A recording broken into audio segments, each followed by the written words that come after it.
Okay. Load game. Which is my most recent? 11:57 versus 11:44. 11:57. Okay. We are Ryu. We are in England from Japan. They have a completely different court setting.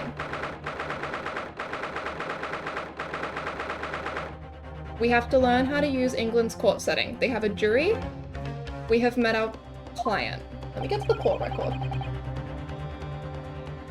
Please? Yeah, okay. Do we have people? Okay. This is our best friend. She is our assistant. She is helping us win. This is the Lord Chief Justice. We're scared of him. This is our client, Magnus McGilded. So how do we ace being an attorney in this series? What do? We interrogate witnesses and find inconsistencies in their testimonies and expose them. So Magnus McGilded has been accused of murder. He was accused of murdering this guy, the thrice-fired Mason. He's like a wealthy philanthropist, but it came out that he has gotten all of his money by lending it to people, and the victim owed him money that he had not yet paid. Our evidence so far, we're halfway through this case.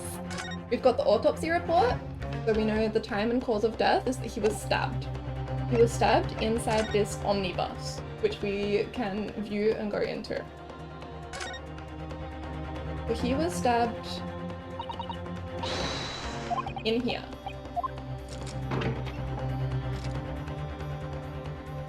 And we can see the blood stain, etc. Very scary. And there were witnesses sitting on top, there's seats up there, who claim that they saw it through the skylight, and the driver of the cab also claims that he saw it. But we were able to point out that actually all of their testimonies didn't quite match up, and none of them quite saw the murder. We are doing our very best to prove that Magnus did not commit any crimes. We eventually managed to prove that there was actually an additional person in the cart who no one had mentioned, who no one knew anything about. And that's where we left off. Oh, I said I was going to do voices this time. Okay, let me read it out. Miss Susato. Well, I was told it was an advanced form of smoke grenade, a type of exploding device that releases smoke. A smoke grenade? It sounds like the sort of thing ninjas use. Well, they're just making sure everything is safe now. I think the trial will start again before long. But who would have done something like that? That's right. Smoke went off in the courtroom mid-trial. The police managed to catch someone who was trying to flee the courtroom, apparently. Flee the courtroom? Why? Well, it's a young girl of around 15, I hear.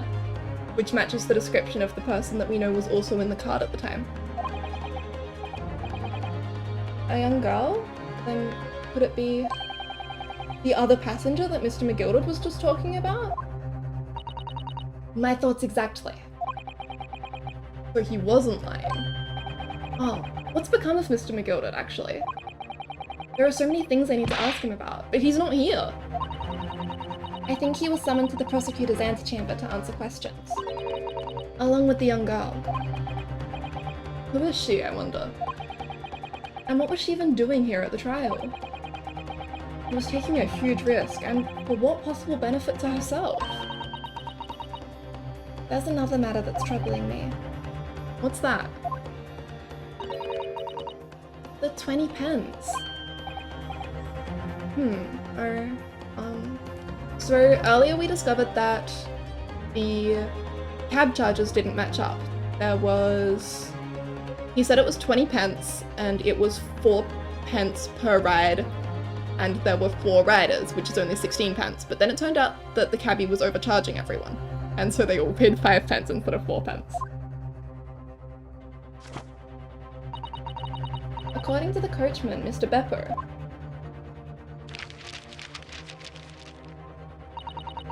he took 4 passengers that night at a fare of 5 pence each. That comes to a total of 20 pence exactly. But now it seems there were in fact 5 passengers. Which means the figures don't seem to add up again. She's right, that is strange. Counsel for the defense, kindly proceed into the courtroom. The trial will recommence in 5 minutes. Oh, thank you, officer. We'll go in straight away. Well, whoever she is, I imagine this young girl will be asked to take the stand and testify now. I really can't imagine what she's going to say, but it could alter the whole direction of the trial. We'll know soon enough, Miss Susator. Yes! Interesting.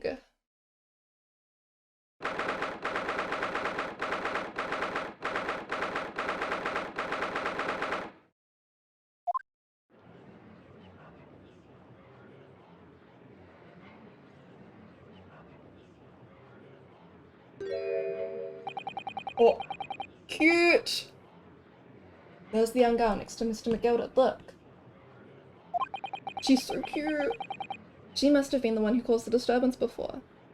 I'm gonna look, enjoy your stream. Thank you so much for coming by, Appy! Well, after that rather eventful recess, the court will now resume the trial of Mr. Magnus McGilded. Now then, Lord Van Zyks. My lord? It's been fun. I'm glad.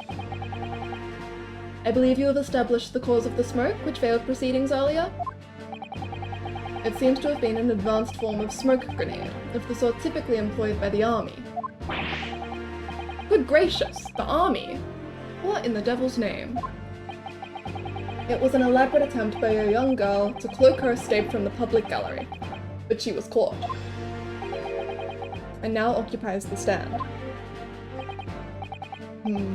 Your name, girl? Are you responsible for the smoke grenade which induced such pandemonium here in my courtroom? What is the meaning of this deplorable behavior? Ahem, if I may, my lord.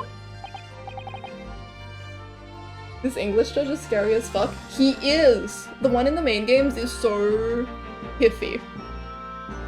Yes, Mr. McGilded? I think perhaps I ought to explain here why it is that this wee lass was here in the first place and why she tried to bolt like that. It's all tied up with the events of that night, so it is.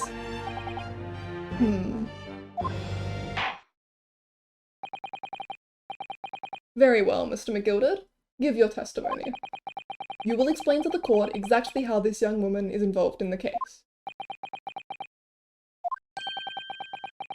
Just what did happen that night? It's not like a defense lawyer needs that information or anything. We have not had any chance to talk to our clients so far. But here he goes. What's the time frame we're looking at here? Like 1900s or 2000s? We are in the very early 19th century, I believe. So 1800s. Main Ace Attorney is set in the 2000s, but this is like... The main character, Ryu, is Phoenix Wright's like great-great-great-grandfather or whatever. On the night in question, I took the back seat in the omnibus and promptly nodded off. Then, begorra, a loud thud and a wee scream woke me up with a fast start. There was a fella collapsed on the floor at me feet, so I sat him up on the seat across from me. Then I turned to find out where that scream had come from, and bless my soul, what did I find? There was a child in there, all curled up in a ball, hiding her wee self away.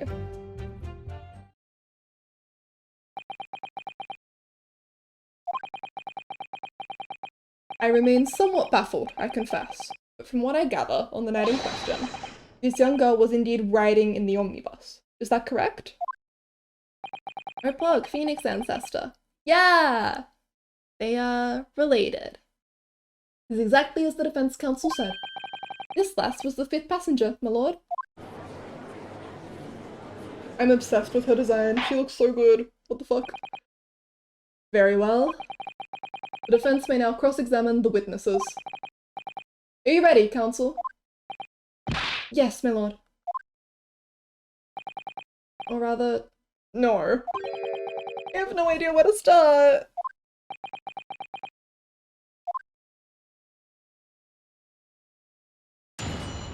Yeah, I also have no idea where to start. Let's re-examine the court record. I remember how to open it. Okay. Time and cause of death.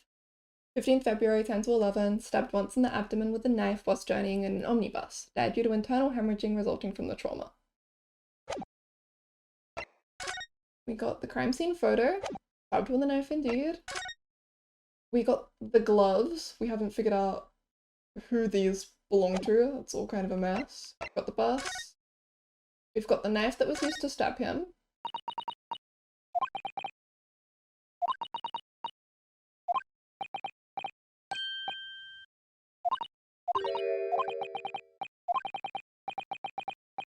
Sorry, this is repeat text. There we go. Here's the blade itself. All filigreed and bloody. And then we've got the ledger, which helped us discredit some of the previous witnesses. Oh, it's a fancy blade. It is a fancy blade. Which means it probably doesn't belong to the girl, because she doesn't look like she has fancy things.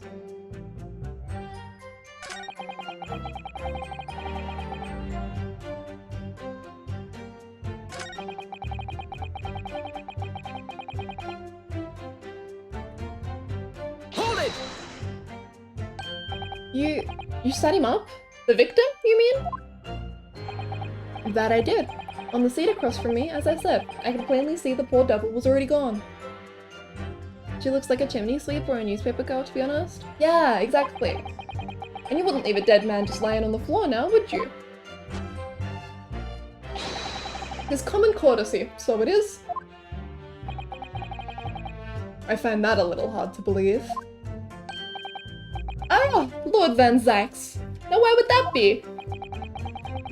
You wake to find a man lying dead at your feet in a carriage. Any normal person would hail the cabman.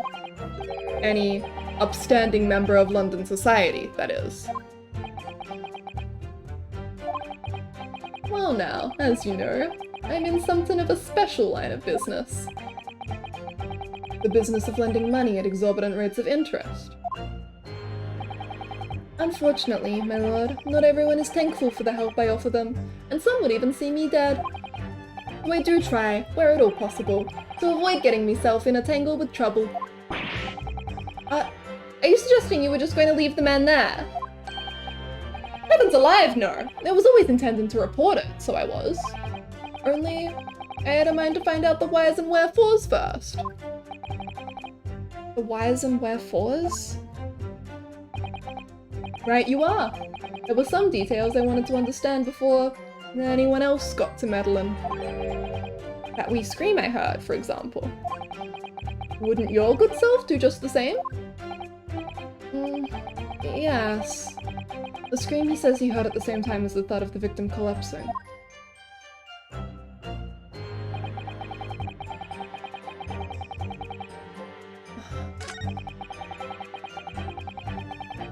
And we can press on this for more details.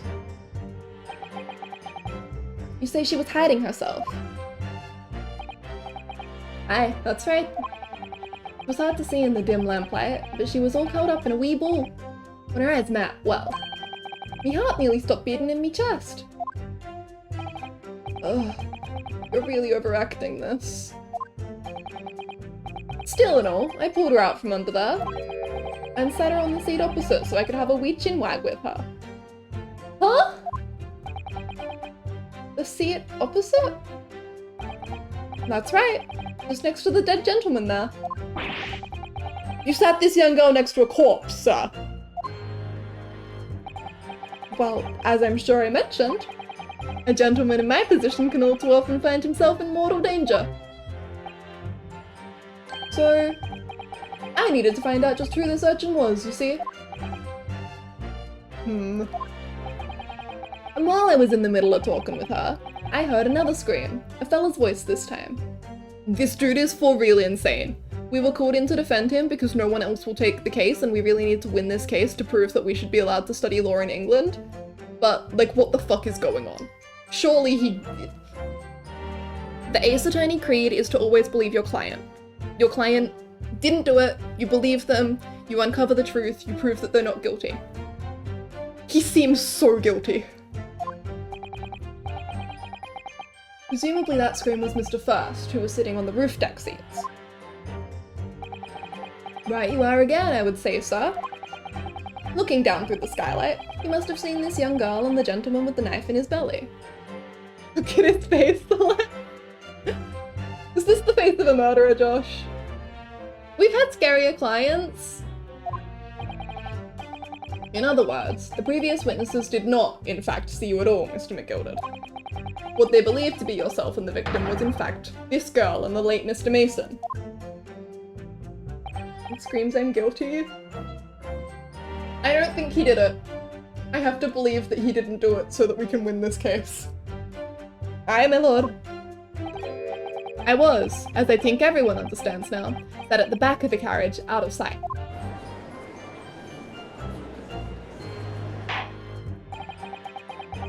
It is certainly plausible.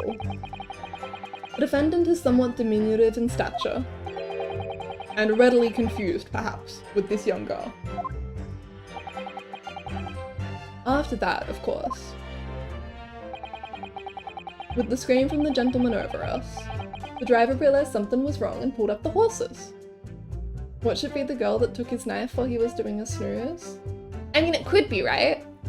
And I think that's what we're gonna have to prove, because we don't have any other suspects at this point that we can pin it on. But I don't know if he's telling the truth, and when he heard the scream and found the dead body, she was asleep, then she can't have done it. And he has no reason to lie, because if he's not acquitted, he's going to be sentenced to death. With the scream from the gentleman over us, the driver realized something was wrong and pulled up the horses. I do wonder how you must be feeling, Mr. Naruhodo. Being the defendant's lawyer, and yet finding myself as stunned as everyone else at his testimony. No, she was curled up. That's a good point. She was curled up, rather than, yeah. Let's just say it's trying. We certainly had precious little time to talk to Mr. McGilded before the trial. But we mustn't be dispirited. We must just try to learn all the facts we can. When we arrived in London this morning, I didn't see my day panning out like this. Mr. Naruhodo, no grumbling, even in your head. How did you know?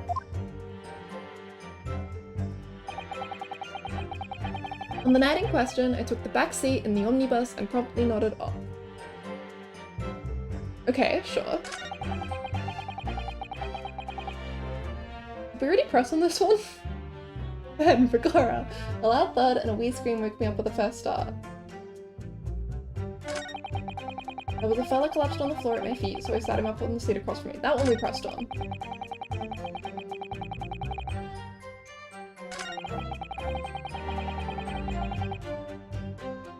Let's get more information about this. You say she was hiding herself? Aye, that's right. It was hard to see in the dim lamplight, but she was all curled up in a wee ball. When our eyes met, well, me heart nearly stopped beating in me chest. Okay, no, we did do this one already. Let me skip through this. This is where he reveals that he's a psychopath who sat her next to the corpse.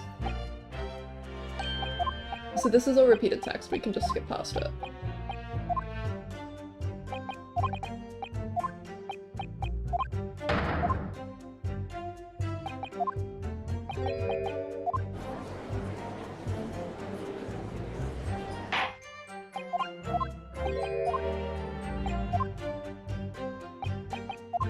I don't really want to accuse this cute little girl of murder. It feels bad. There's gotta be someone else. Okay, backseat. Loud thud. Hold it!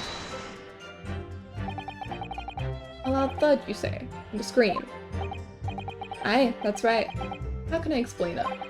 It was like the sound of someone falling to the ground. That sort of noise.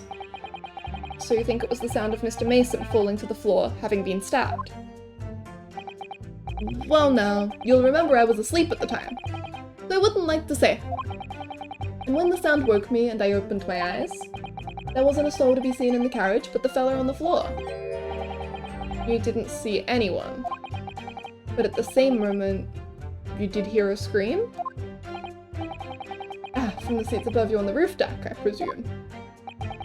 Not above me, no, my lord. It was from inside the cabin. But I wasn't altogether thinking about the scream.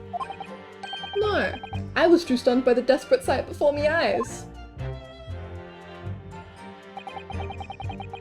Fella clutched on the floor at my feet, so I sat him up on the seat across from me. Right. Hold it! I'm afraid I don't understand. I'm sure you told the court that there was no one else in the carriage except yourself and the victim. So I did, sir. So I did. As far as I could see, that is. Secret compartments in the omnibus? Yes, if we look at the court record. And maybe I present to support his claim. Normally you present to refute it. But maybe this time. Please let me into the omnibus. Oh look, there's blood on the floor, which supports his claim that he was on the floor to begin with. But then here, you can see there's a handle. The seat has a handle, it seems.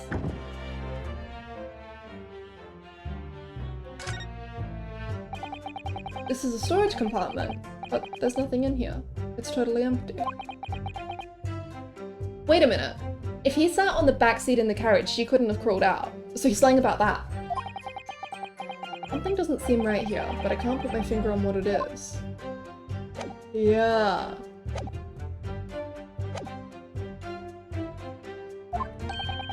What do you mean by that? Well now, this is a queer thing. The wee scream I heard as I woke up. It came from, if you'll excuse the vulgar expression, under me backside. Oh, no, okay. So he is claiming that she was underneath the whole time. Good gracious. Under your backside? Would it make sense with the fair cuff? When I lifted the seat on which I'd been sitting, I found there was a wee cubby holder for storage. Mr. Naruhodo, we can examine the omnibus ourselves, remember? Yes, of course. The whole bus was submitted as evidence. This would be a very good time to have a thorough look around inside. And that's when I found her.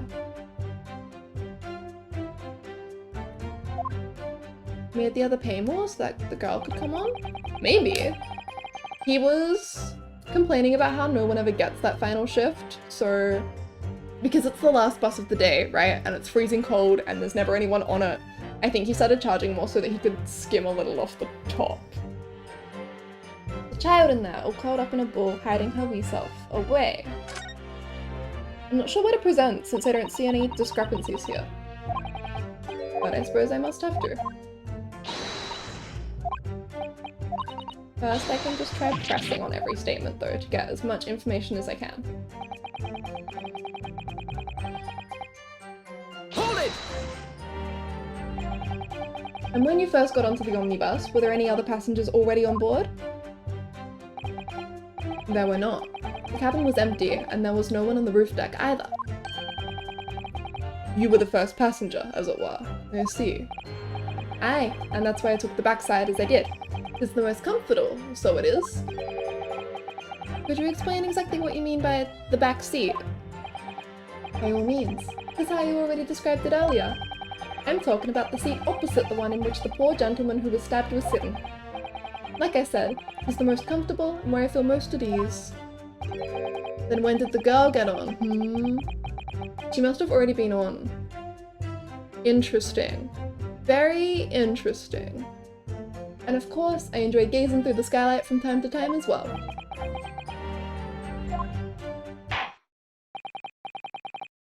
Uh-oh. Thank you, I've heard enough. The events as explained are clear in my mind. However, at least one conundrum remains. Who is the girl?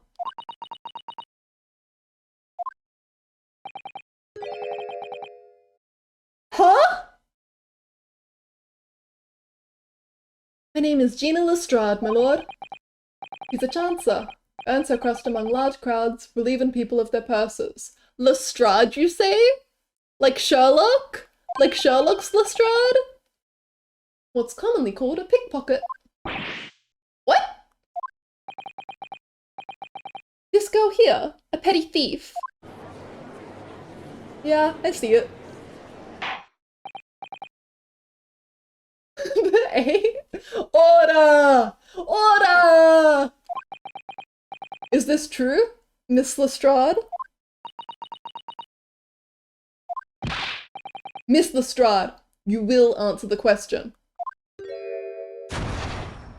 Oh! Hog? How dare you? What is the meaning of this? She's fucking gone! Look out! She's gone! Open your eyes. I'm over here. She's so cute.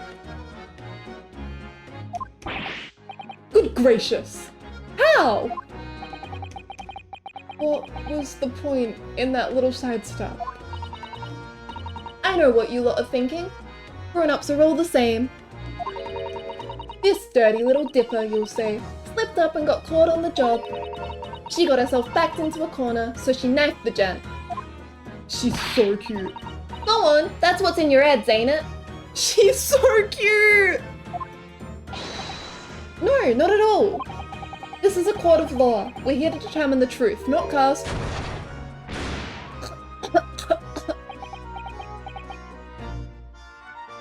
She's so English. I love her. I'm obsessed. The coin?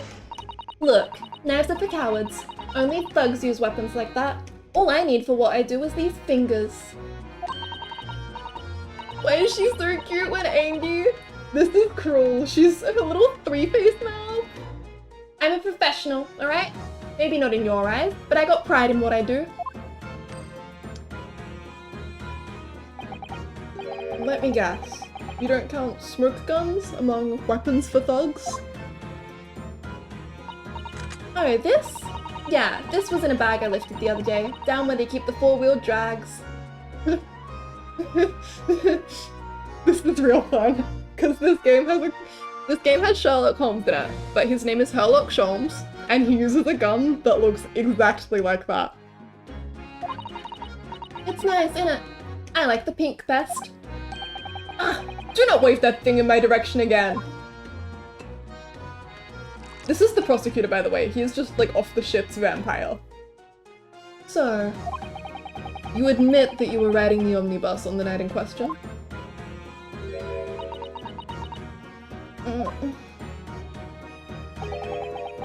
It's alright, lass. You can tell him the truth now.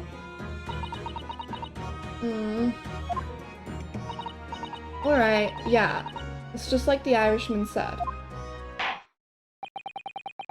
The court accepts this girl, Miss Gina Lestrade, as a valid and significant witness in the case.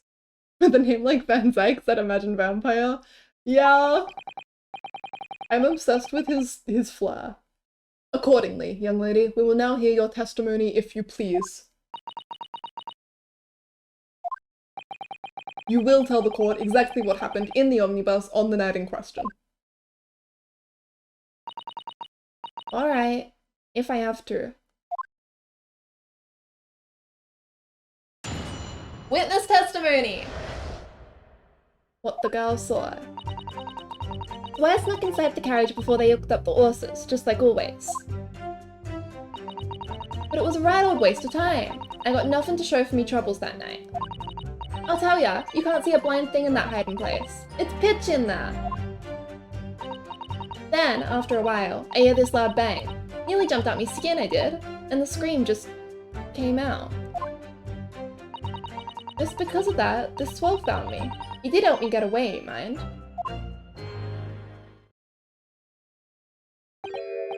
Yes, he let you go. I fail to understand why you would let this street urchin go, Mr. McGilded. Oh, it's simplicity itself, my lord. You see, she couldn't possibly have killed the other passenger. I knew that for a fact. How? Well, she was under his chair. As I'm sure I said before, sir.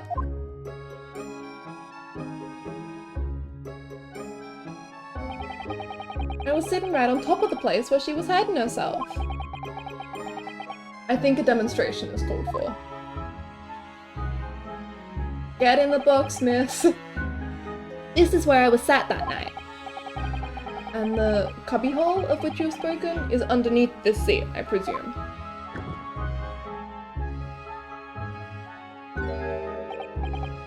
Yes. It does appear just large enough to accommodate someone of the girl's stature. Aye, but of course, the wee lass was stuck in there. Because I'd parked myself on the seat for the duration. Ah. So you see, that's why I let the lass bolt. I knew that if the police found her there, they'd automatically assume she'd done it. But I couldn't live with myself if a young life was ruined when all the time I knew she was innocent. Even though you must have realized your action would result in your own innocence being called into question.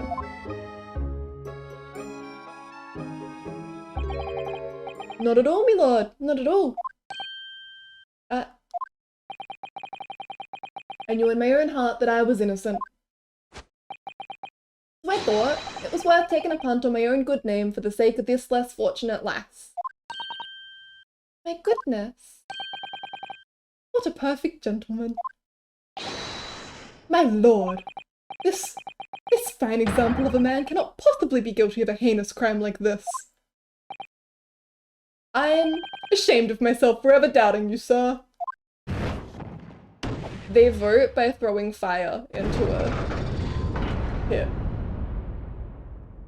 This represents an innocent vote. If it goes into the other one, it's a guilty. With calm, calculated reasoning, one arrives clearly at the truth every time.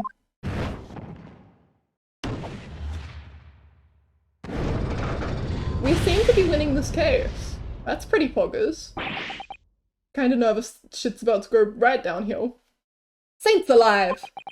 All 6 members of the jury consensual in their leaning to a verdict of not guilty? Huh?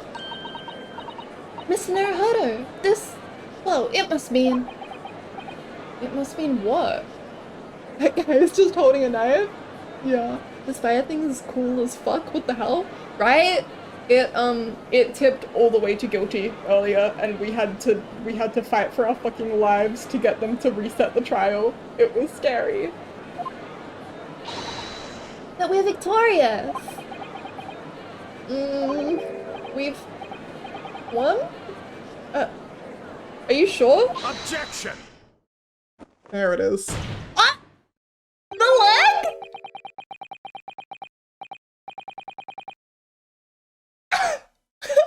Hello? Hello? If the sight of my iron-heeled Wellington offends, pray, do forgive the discourtesy.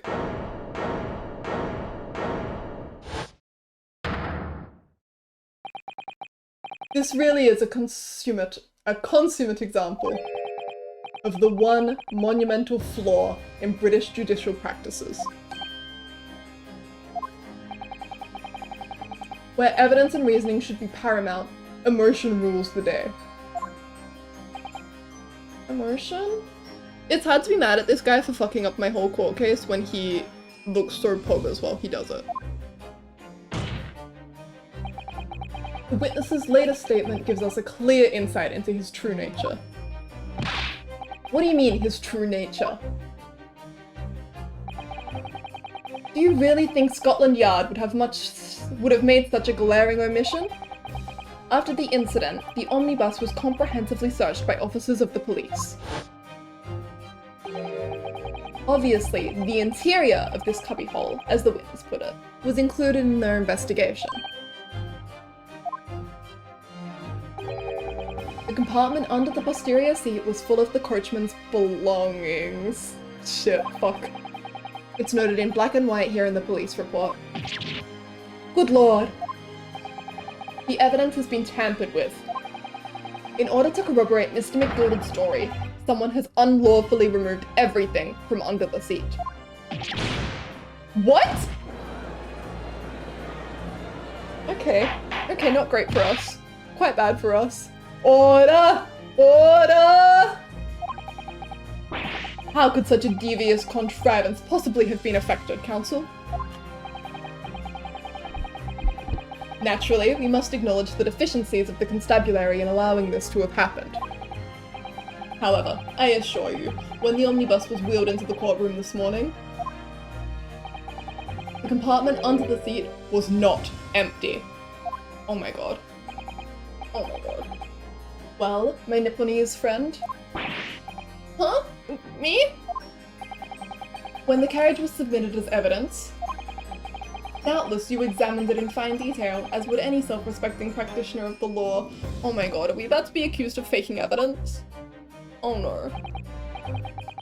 Ray, what did you find the condition of the underseat compartment to be? Oh, to be sure, the young gentleman will be able to clear this up in a jiffy. Sorry? Go ahead. You tell the court now, fella.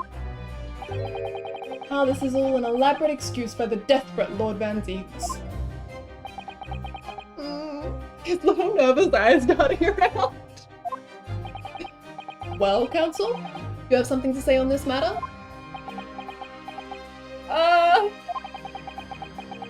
How am I supposed to answer? What can I say about the state of that little compartment under the seat in the omnibus?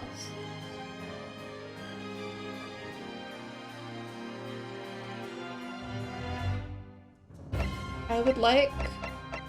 It was empty more recently, but I didn't look right at the start. It was empty more recently, though.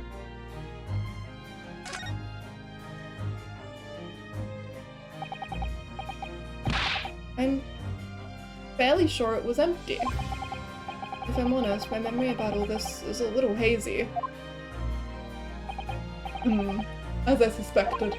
It seems, my lord, that this Eastern initiate has the scruples of a by-street wine merchant. Mr. Naruhodo! Perfect! That's why the fella has represented me, after all. He knows just what to say, does he not?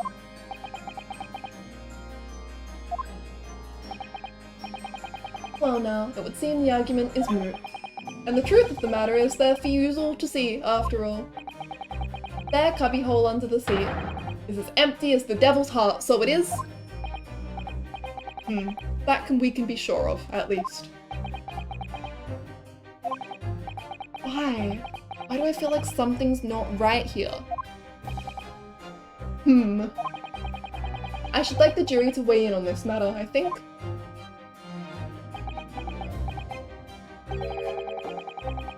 That compartment is designed to house equipment used to maintain the smooth running of the carriage. The Guild's rules state that omnibuses should be properly and fully equipped at all times, so it certainly wouldn't have been empty on the night in question. Beppo isn't that irresponsible, Beppo being the cab driver. That moneylending fleecer and the pig purse are lying! Changed vert to guilty. Nervous. Ah! I can't believe I was nearly taken in. The stinking rich are always stinkers. Nothing but cowards, the lot of them. What? Oh no. It's a trick! Of course it's a trick!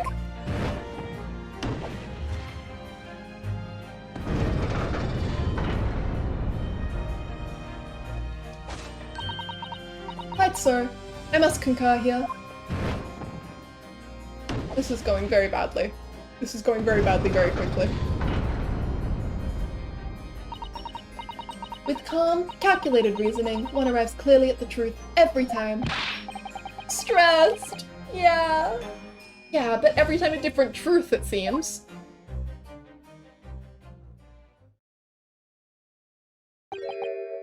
My lord, I humbly exhibit the scales of justice. Clearly, a verdict of not guilty at this time would be wholly inappropriate. Thank you, counsel. Before we proceed any further, there is the matter of the outstanding cross-examination. Counsel for the defense, Begin your questioning of the witness, please. Yes, my lord. What just happened? The whole balance of the trial just shifted almost beyond recognition. The Reaper of the Bailey is at work, it would seem. That, of course, being Baron von Sykes. Baroque von Sykes. Okay, cross-examination. I caught something in here earlier when she was first going through it. She snuck inside the carriage before it was even going. Then she said,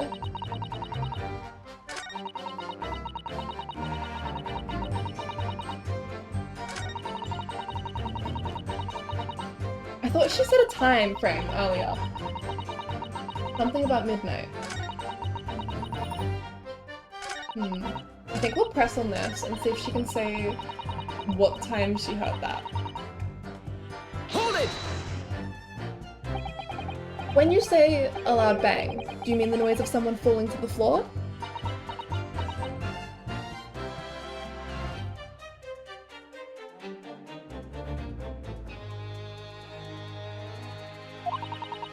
Could have been, I suppose. I don't remember so well.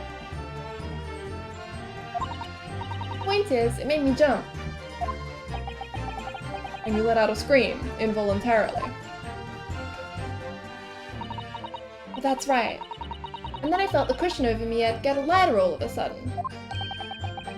Presumably when the defendant got up in order to help the victim, yes. Or not. It could equally have been the moment the accused stood in order to stab his victim, could it not? Well, girl, did you see what happened at that crucial moment? Yeah, I saw it. I pushed up the cushion at a quick butcher's while I had the chance, didn't I? The Irishman was sitting up the bloke what had fallen on the floor on the seat opposite. That matches Mr. McGilda's account, of course. But then, the fella suddenly turns around and looks right at me! I sank back down again, but it was too late by then. I should never have risked looking. It's because of that this swell found me. It did help me get away, mind. Okay.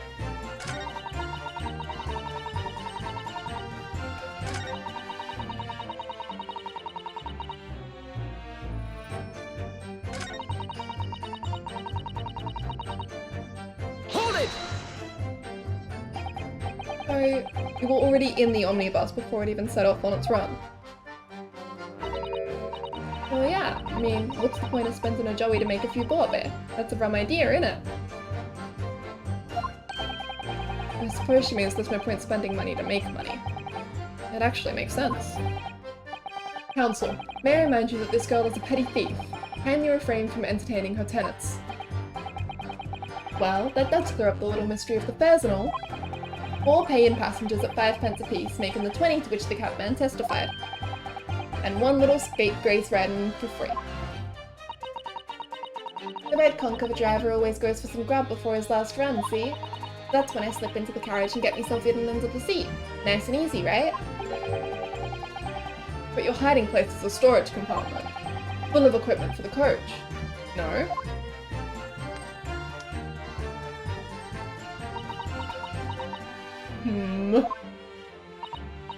Yeah, there's brushes and buckets and whatnot in there, sure.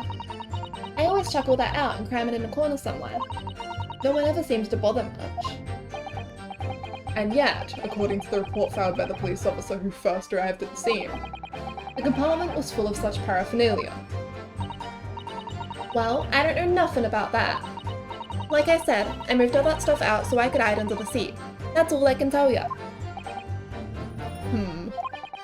It seems we've reached the end of that line of inquiry. Continue.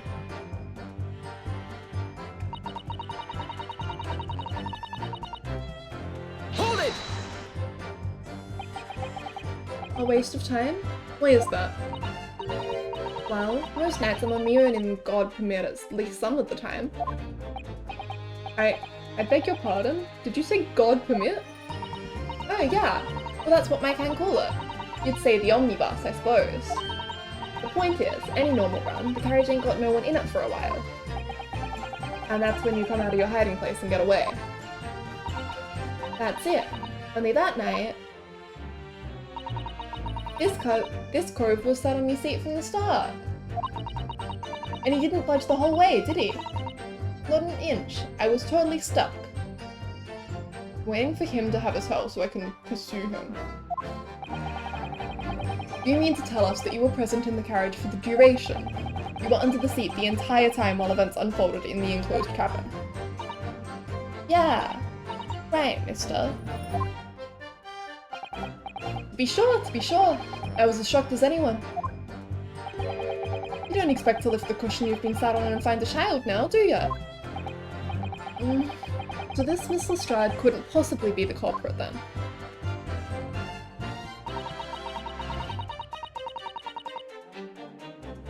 We're just pressing on everything to find as much info as we can.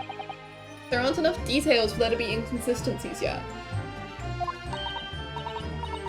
Not a jot. Most days I push the cushion up with me head and look out the crack. Doesn't add up. Then I can have a butcher's at who I'm gonna fiddle.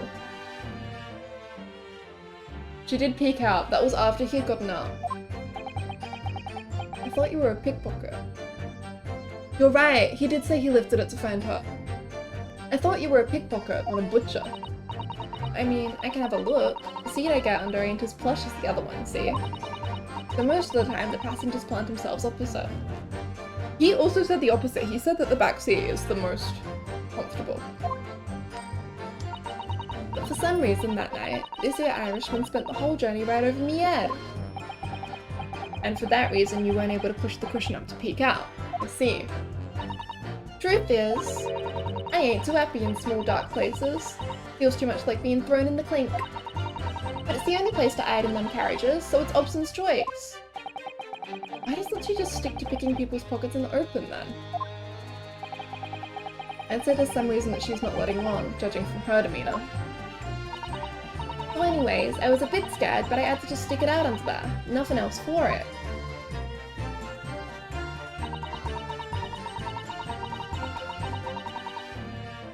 I think we already pressed on this one.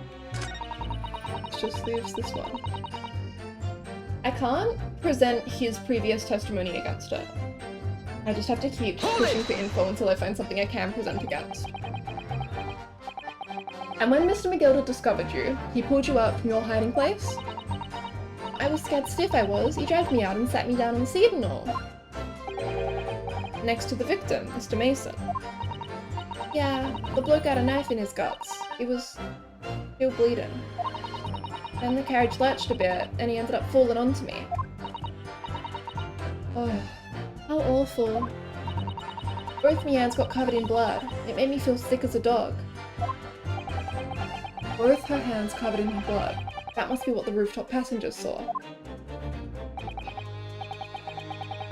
Okay, well that's really interesting, because I don't know if we have it in the court record, but we know that these gloves, we brought up these gloves earlier on in the trial, and we were told by the police officers that when they took Mr. McGilder away, there was no blood on his gloves whatsoever.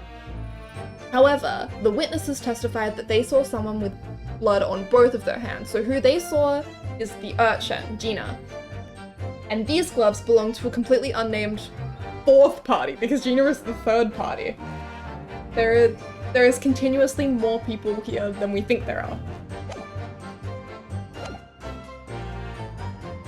After that, I believe you talked with Mr. McGilder for a while, is that correct? Alright, I just realized I never updated my Twitch category. Let me do that real quick. The Great Ace of Party.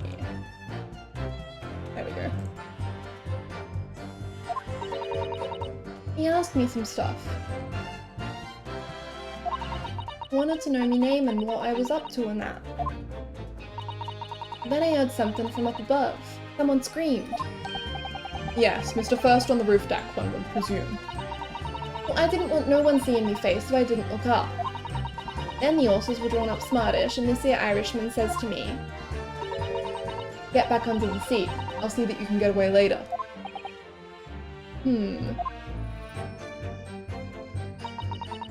All 6 members of the jury had decided the defendant was innocent. For one brief shining moment, yes. It's clear that they are all still very unsure. If we could just find some conclusive piece of evidence among this new testimony, I'm sure we would clinch the verdict we want. Yes, I think you're right. And I have this niggling feeling. Something's bothering me, but I just can't quite put my finger on it. Okay, there's definitely something to pick out in here.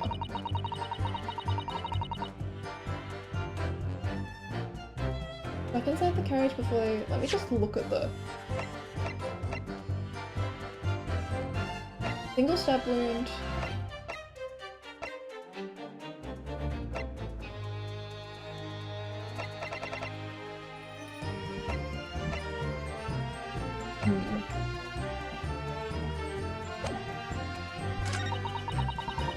Right old waste of time.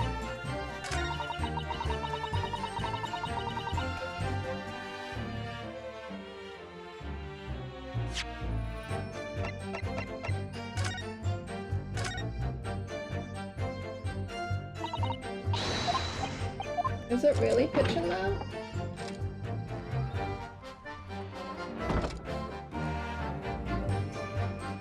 Yeah, it's not like there's any holes or anything.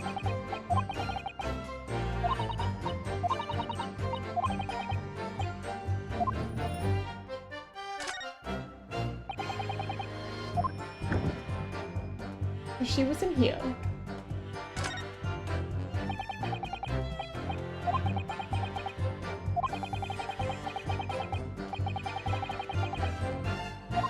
Totally empty. He was in here. She peeks her little head out. Mr. McGilder spots her, or by his account, he lifts the thing and finds her there. I think probably he spots her, she ducks down, and then he lifts it. He gets her out, he sits her next to the victim, who is dead here. They talk for a little bit. Person sitting on the seat up there spots it. She keeps her little head down because she doesn't want to be recognized. He is sitting over here, so they can't see them through the window. He tells her to hide and he'll get her later. It doesn't add up, and yet it does.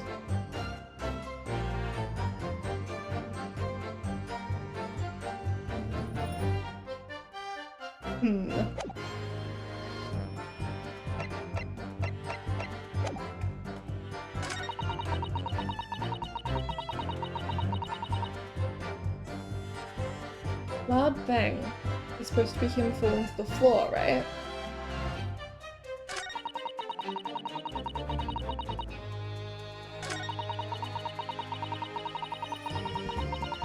Ooh, game! Hi, Brady! I'm a little stuck, to be honest. I'm trying to find the discrepancy, but I don't quite see it.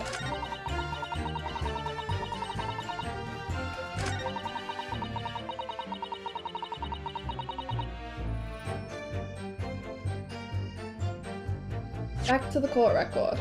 Let's look at the people this... We can't look at the people this time. Okay.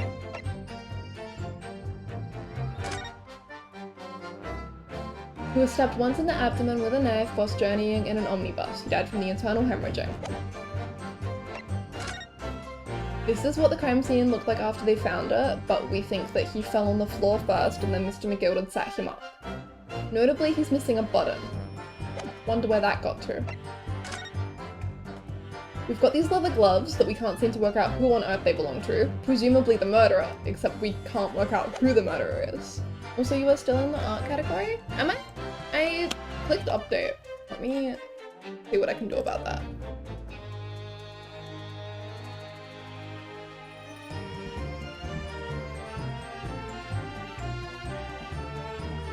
For me, it looks like I'm on Ace Attorney.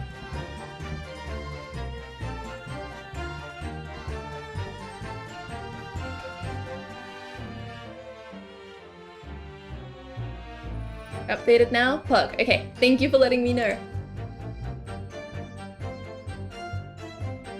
Perhaps when I clicked done earlier, it simply did not work properly.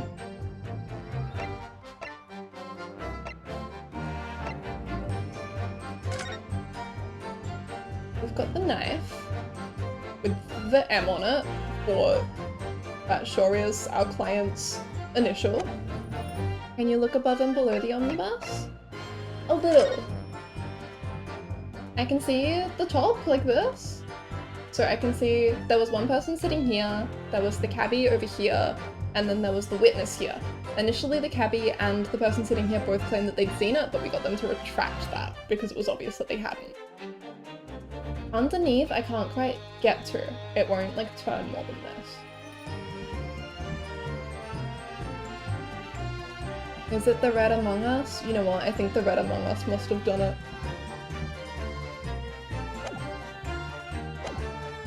I think it's something about right at the start.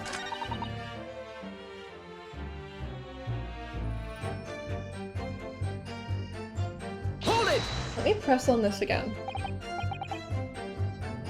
And we'll just go through, even though this is old text, we'll just skip through it. Since we've already read this.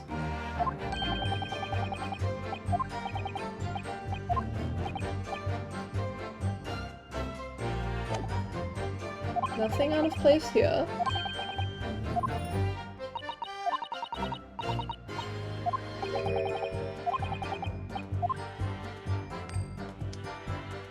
The equipment stuff doesn't quite make sense. I keep expecting to pan over to him and see him, like, giving a tell so that I can pursue that and get more info, but he's not.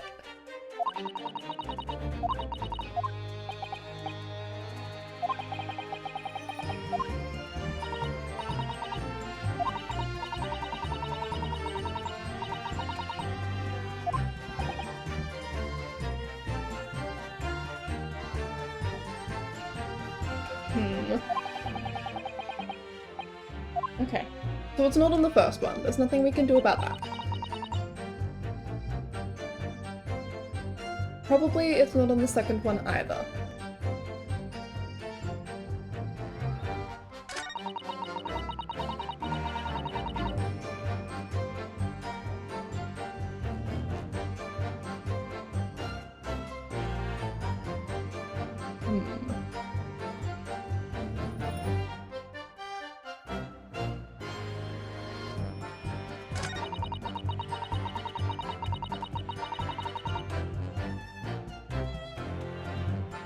I feel like it's something here, but I'm just not sure.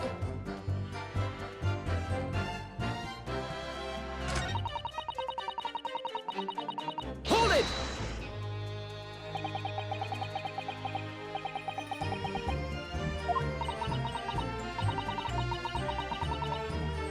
Why is there no reaction here at all?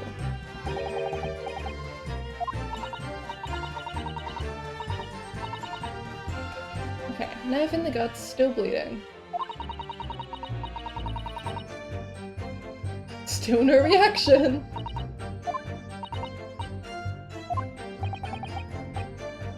Both our hands covered in blood, so we know it's not the gloves, but we haven't had that added to the testimony, so we can't present against it yet.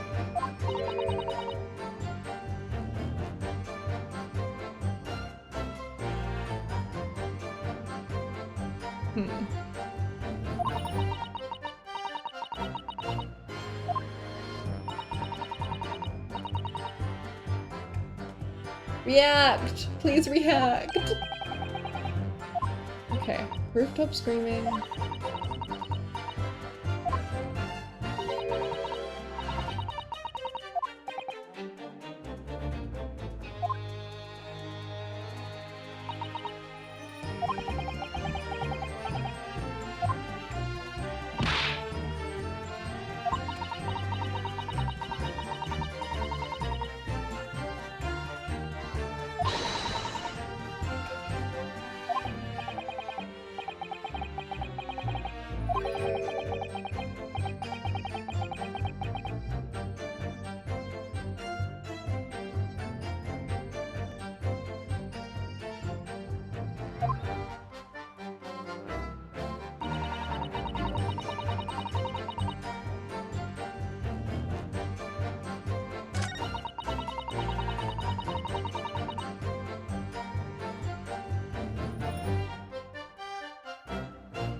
Okay.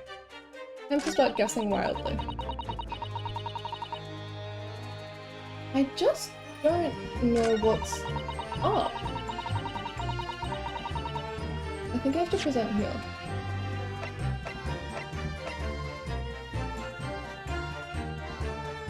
Can't wait for Stretch and Hydrate channel redeems soon!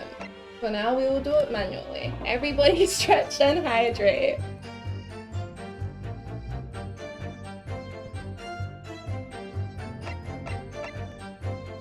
Guessing feels so risky.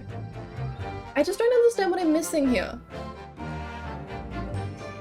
Sorry that you have come to see me being bad at this game, I swear I'm normally on top of it much more than I am now.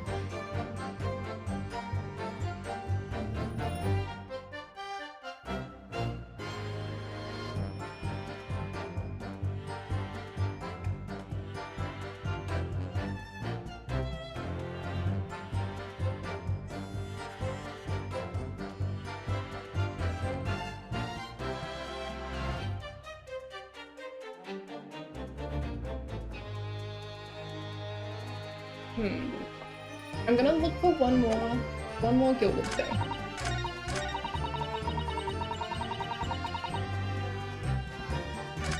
Look inside. Fine. Can't see a blind thing. Hold it! Can you present any item and try and get them to talk on it? Yes? Unfortunately, I only get 5 tries and then I game over. You are supposed to only present when you, like, know. You know? There's gotta be something in the testimony that I can, like, pursue further.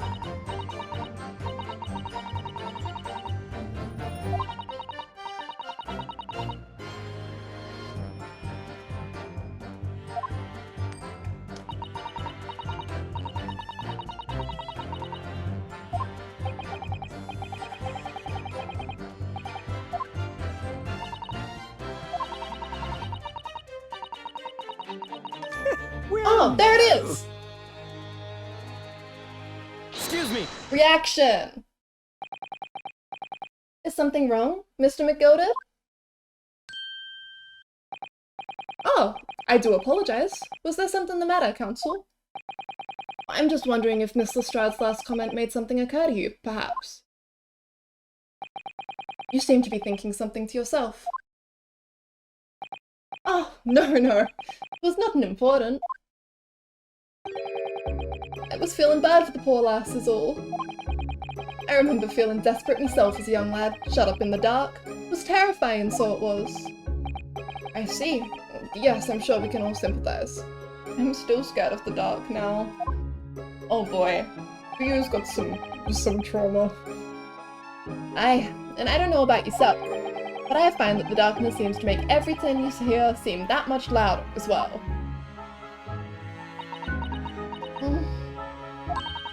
Yeah.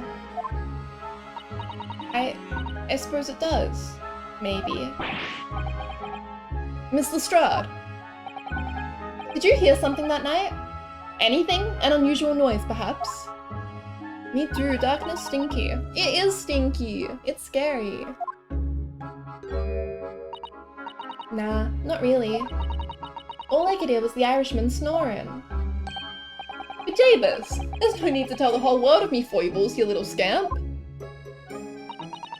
What a pity. If only Miss Lestrade had heard something, it might have given us a vital new clue.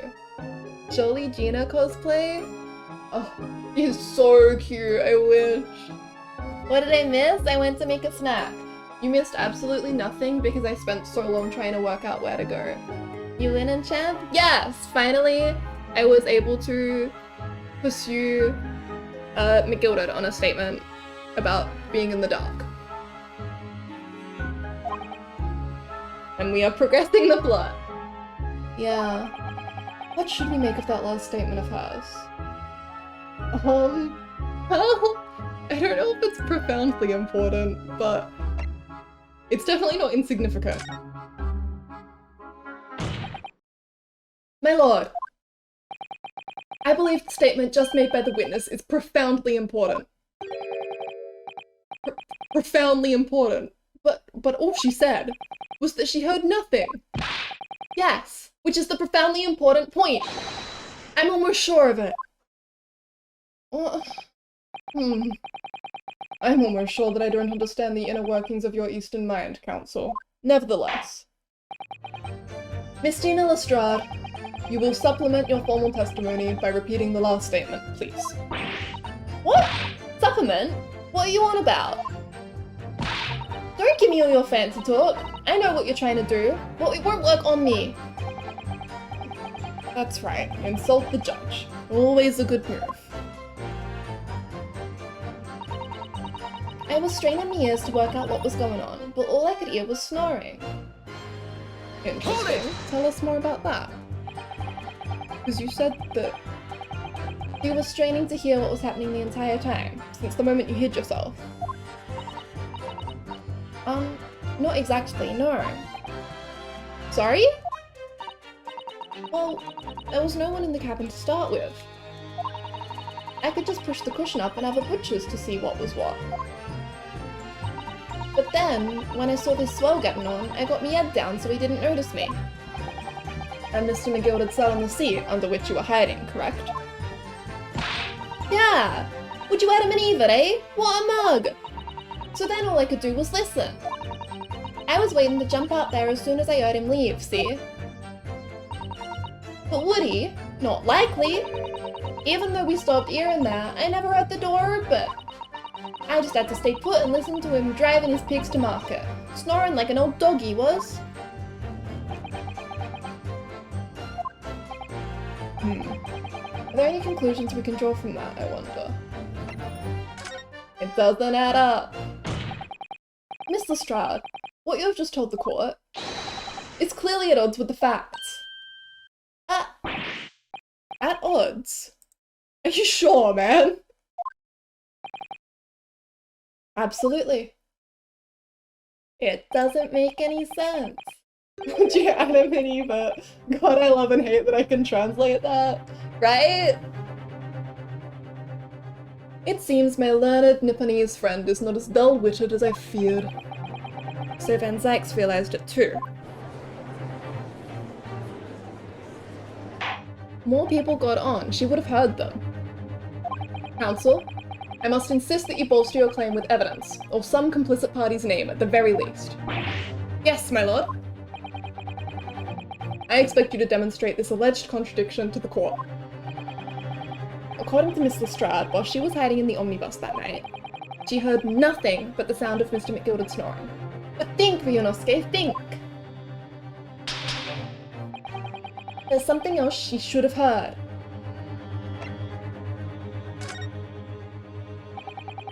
Very well, my lord. Allow me to elaborate. On a particular sound that Miss Lestrade could not have failed to hear on the night in question. The sound very clearly explained by the presence of the following person. Take that! There was someone else in the car. Thrice-fired Mason. Yes, my lord. The sound that Miss Lestrade cannot have failed to hear is that of the victim, Mr. Mason, boarding the omnibus. I liked the big cinematic swirl on that. Order! Order! Explain your reasoning, counsel. Miss Lestrade, allow me to confirm something. You claimed earlier that you were the first person on board the omnibus. Is that correct? Yeah, of course I was. I got on while the driver was in the pub, didn't I? And the next person to board the omnibus was Mr. McGilded. That it was. Not a soul was in the cabin when I climbed aboard. At least, not in plain sight. So you were, to all intents and purposes, alone in the enclosed cabin of the omnibus at that time. Did I not just say as much? I wasn't travelling with anyone else, if that's what you mean. Yeah, I saw him get on, remember? Through the crack under the seat cushion. He was on his own for sure. And from what we've heard, the carriage made a number of stops after that on its onward journey. During which time, did you not hear the door opening or closing at all? Nah, I never heard it. That's exactly what I was listening for, wasn't it? waiting for this swell to leave. In which case, when and how did the victim end up in the carriage? We know that the victim collapsed inside the enclosed cabin of the omnibus. Therefore, Miss Lestrade's statement about what she did, or did not hear, is at odds with the facts.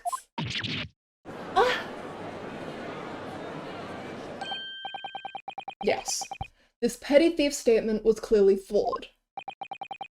Lord Van Zykes? Yes. He knew. He knew all too well that there was an inconsistency in Miss Lestrade's statement. It would seem words of thanks were in order for my learned friend. What are you talking about? You have demonstrated matters impeccably.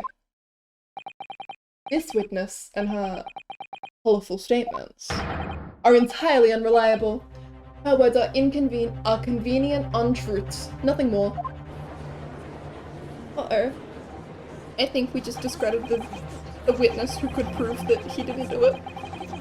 How could the victim possibly not have boarded the omnibus? That makes no sense whatsoever. This girl is a pickpocket. Let's not forget that.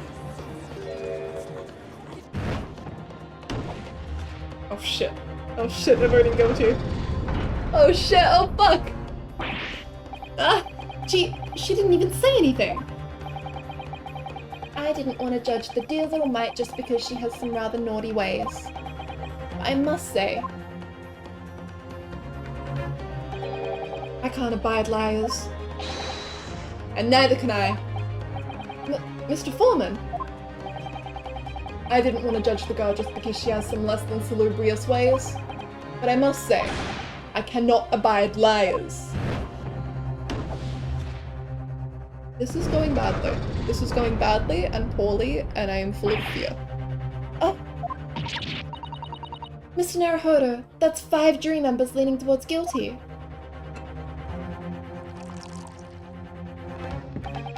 Well, your consideration for others is refreshing, my Nipponiese friend.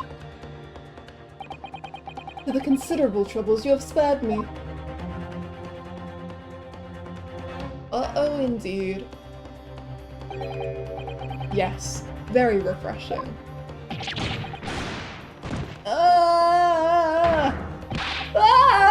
What are you playing at? Have you forgotten who you're working for, you useless Easterner Martin? This is carnage! It's perfect! This guy is so creepy. Juror number 2 is the only one left. Mr. Naruhodo, the way this is going... I know. If we can't find some new way to convince everyone of Mr. McGilda's innocence, the judge will rule and will have lost. I very much wanted to believe the words of one of London's most respected gentlemen. But those of us in service know we must accept hard truths. Hold it! No.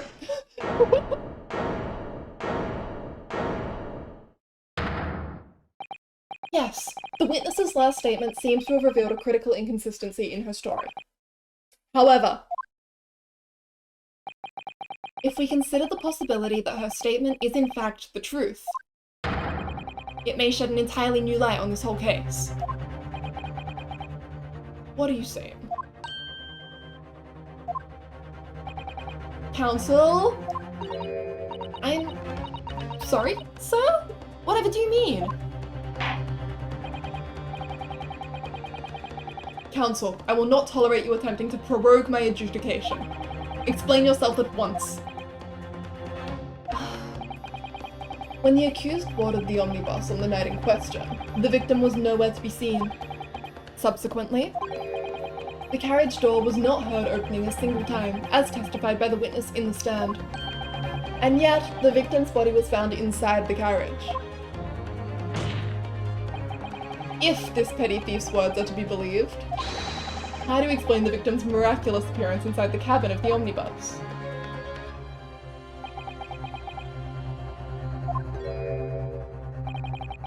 There's only one way to explain how the victim came to be inside the carriage.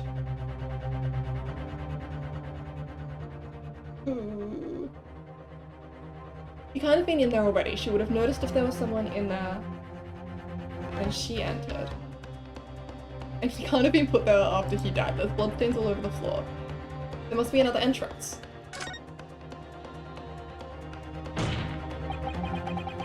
If the door wasn't opened even once, the only explanation is that the victim entered the enclosed cabin some other way. Objection! I wondered what new fancy you would come up with in your blind panic.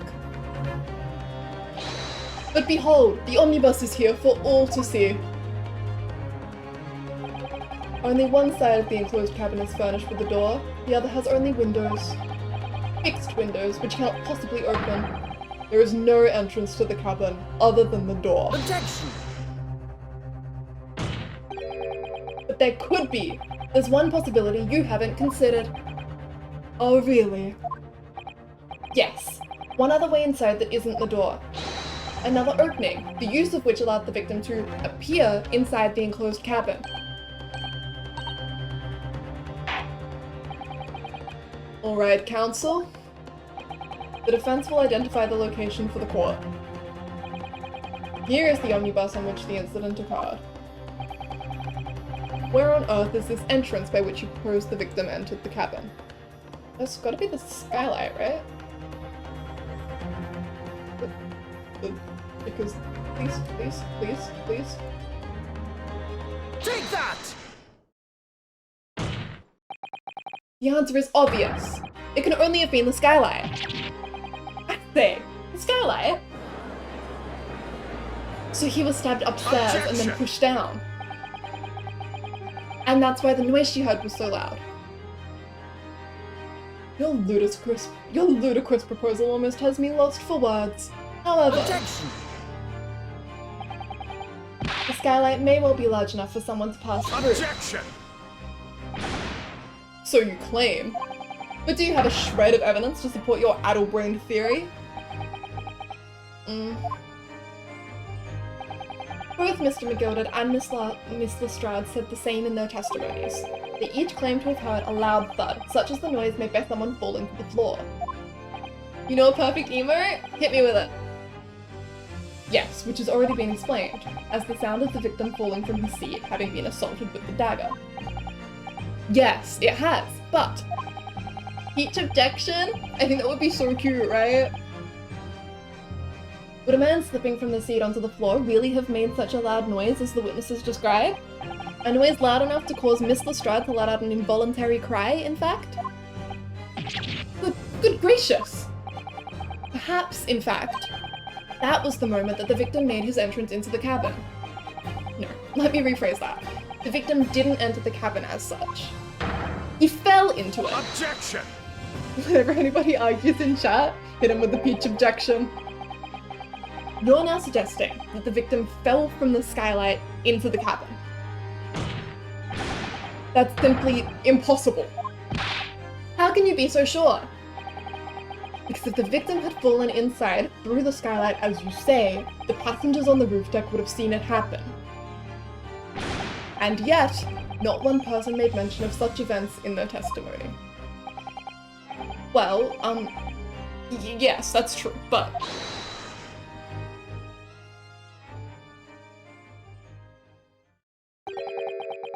Might a humble fella make a wee comment here? Mr. McGilded? To be sure now, the two fellows who were sat on the roof that testified afore said nothing of the victim falling through the skylight. But it seems to me, my lord, that 'tis not so much a case of them not saying, but...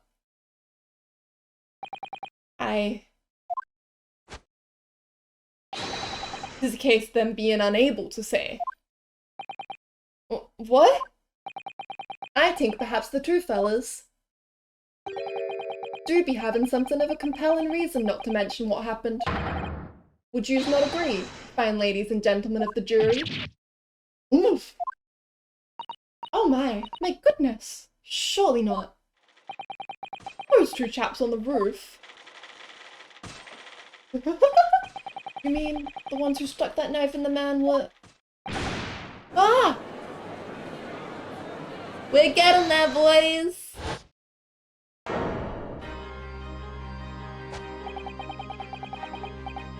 these are our two witnesses from much earlier in the case. Just what exactly are you insinuating here, you blitherer? You rotter, he said. You rotter? What are you insinuating? This is a flaming outrage. I have a good mind to give you a blinker in a minute. You blitherer. They got some good words in here. He'll give you a shiner in a minute, he said, and so will I. Mr. Fairplay. You're effectively accusing me, a city gentleman and well-respected banker. And me, a very angry hatter. Suggesting that someone like me could have stabbed that man in the guts. It's a disgrace. It's scandalous. Yeah! He is throwing it back. He sure is. I protest. I protest in the strongest possible terms. That's right, I protest too. About you rotten scoundrel. You sure do be twerking. Get it first. Order! Order! Order! This is not the time, witnesses.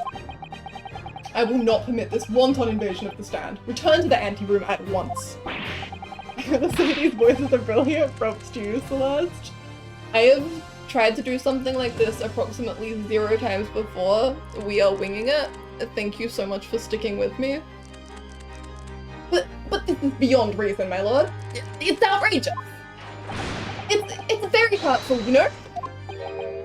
My lord, if I may comment. Go ahead, Lord Van Zykes. It was the defense that incited this outburst from the witnesses. My learned friend has seen fit to abandon all protocol and accuse the witnesses without proof. Accuse? Oh, I never intended to. It seems, young Nipponese, that your command of the English tongue is wanting. What? You propose to this court that the victim fell through the skylight from the roof deck of the omnibus. That hypothesis cannot possibly stand without the rooftop passengers being aware of the events. You have branded these gentlemen liars. You have imitated their criminal guilt. In our British courts of law, that is what is termed a baseless accusation. Well, I know I was rash to put this idea forward without any actual evidence, but you can't just dismiss it without a second thought. What are we wasting time for? Get them to testify! I thought there was something fishy about that hat from the moment I laid eyes on the fellow. We have to see this matter through now, one way or another.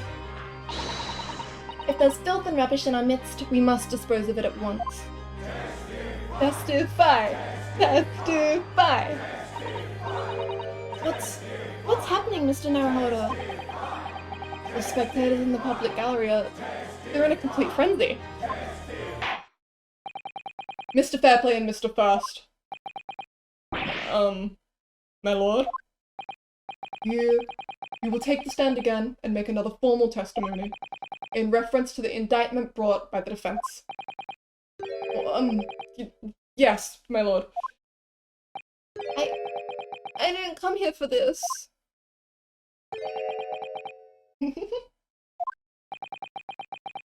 There's no time to think this through.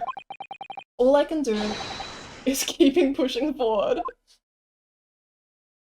What is Ace Attorney, if not accusing a random witness of being the murderer, and then praying to fucking God that you can prove it? We were the only 2 people up on that roof deck, dead or alive. I can swear to that. If anything happened where we were sitting, don't you think one or the other of us would have noticed? In any case, neither of us know the first thing about the victim. We had no reason to kill the man. The skylight was shut the entire time, I tell you. We couldn't possibly have opened it. If you're so sure the victim fell through the skylight, where's your proof?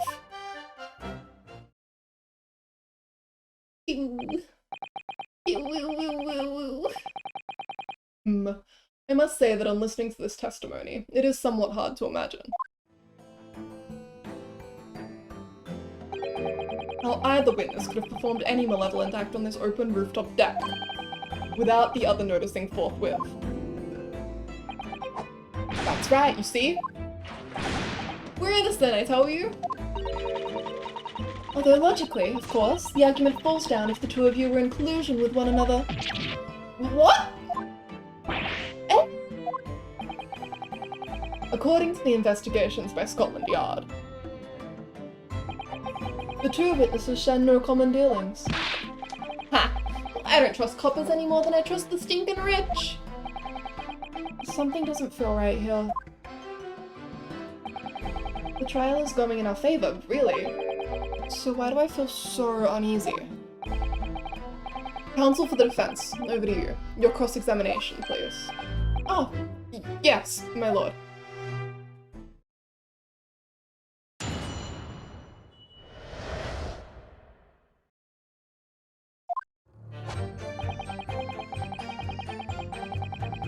Okay, only two people on the roof deck. I think there was probably a third, but we'll get to that.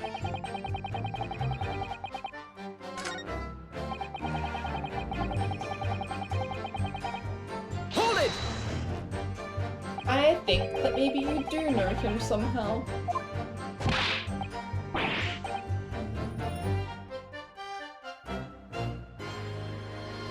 Sorry, maybe you do know him. Oh, Lum! No, not once. Never. You'd never met the man before, he said. Never! And you, Mr. First, had no prior dealings with the victim either? That's right, sir. Hatters don't have much to do with brickmakers, to be perfectly honest, sir. No, I imagine not. You see? How many different ways can I put this? Neither of us had the remotest connection to the gentlemen who were inside the cavern. Hello? Excuse me! Mr. McGilded? Yes, counsel? What can I be doing you for? Did the witness's last statement give you pause for thought somehow?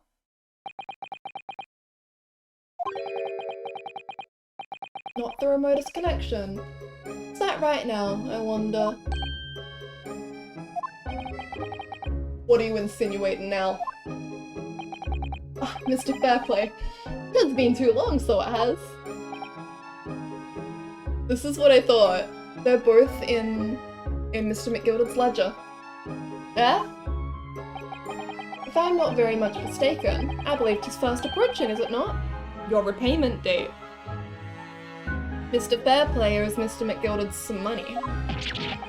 I beg your pardon. You borrowed 20 guineas from me, sir. At an unconscionable rate of interest. You tricked me. It's extortion.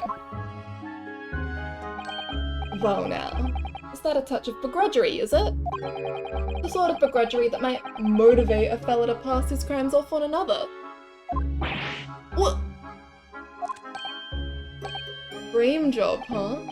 And young Mr. First. Me, sir? What do you want with me, sir? This case is so balked. Every case is like this, for what it's worth. You do be making hats for a living, do you not? That there top hat sliding about on your head. Is that one of your own creations, is it? Oh, well, I'm still just an apprentice, you understand? I'm learning to find the perfect fit for whatever fine gent walks through the door. Perfect fit, is it? Well, it's a very distinctive design, so it is. Many customers like it, I tell you. They like a distinctive touch. Customers? Such as thrice-fired Mason. Now ain't that interesting. You sure do seem to be wearing the same kind of hat.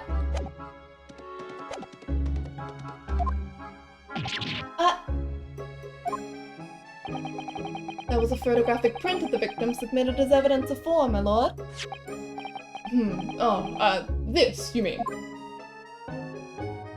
Oh shit, he do be! Full circle! I can't help thinking that the poor fella's hat looks distinctly familiar, wouldn't you say? Oh! That's one of my hats! Aye, that it is. So it would seem the brickmaker was a customer of yours. Sort of customer, I'd wager. You could have had a wee quarrel with over the distinctiveness of the goods. Oh no, sir. Absolutely not, sir.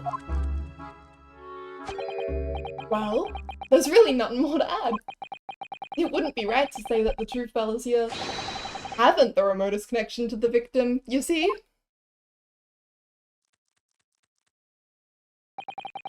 I rest my case. You little weasel. Ah. Better at this than I am. He for real is. Gosh, Mr. McGilder has suddenly been thorough in his research, hasn't he?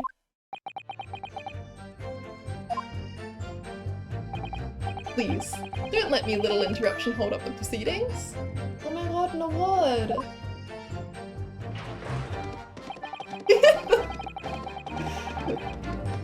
Ride that horsey. Skylight was shut the entire time. Couldn't possibly have opened it. I'd like to have a look at the skylight. Was it, like, open?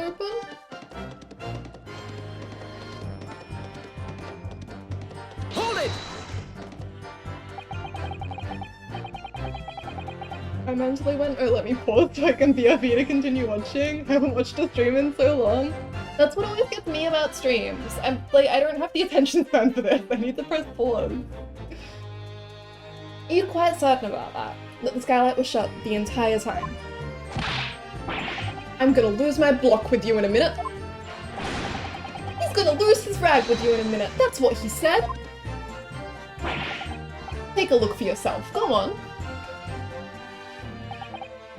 You see? It's shut fast now, just like it was on the night.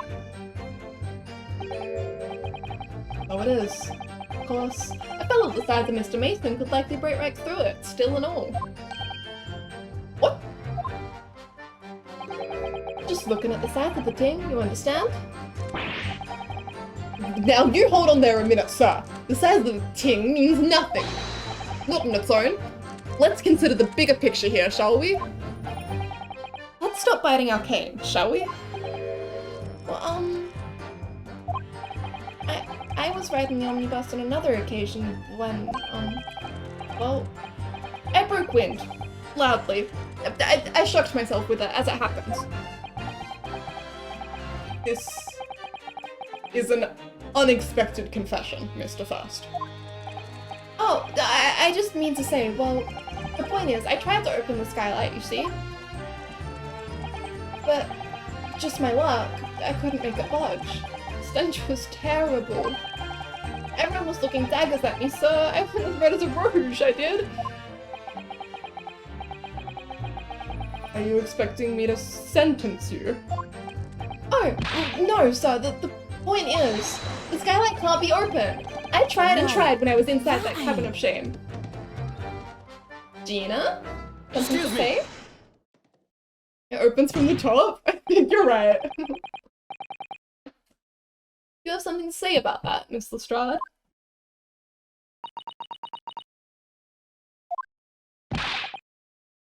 Will! You're so immersion. I need you here to do the British voices. Miss Lestrade.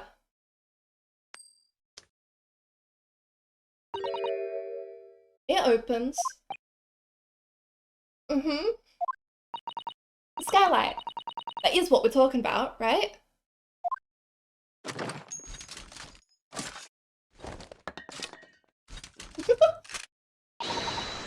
All them skylights open. Dead easy. More easily than you can load that weapon? That's a lie, I tell you. Otherwise, when I broke wind, You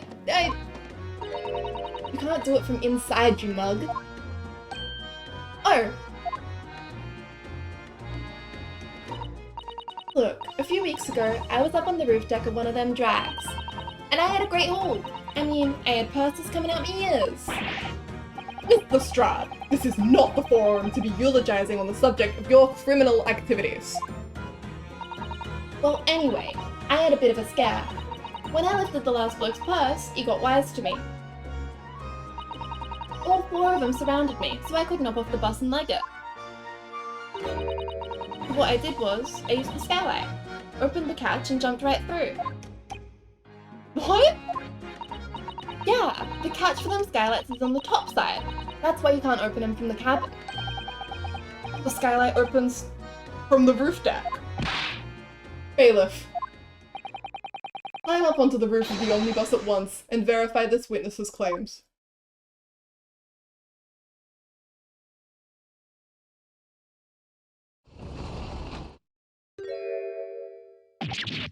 It sure do open! Oh, my hat! She's so cute. I love her so much. See? She looks so cool! Order! Order! Order! So, it appears that this street girl statement is quite true. I don't believe it. The skylight opens and from the roof deck. Mr. Naruhodo. This could be the clue we've been looking for. Well, counsel for the defense, please continue with your cross-examination. Yes, my lord. So, the skylight opens. Perhaps I should investigate for myself. Okay. Where's our proof that the victim fell through the skylight? It's the, blood splotch, right? I think I can just present that here? I'm scared of getting a strike, but...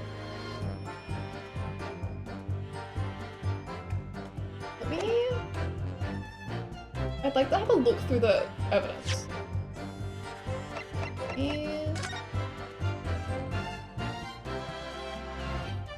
You said to have a look, so I will have a look.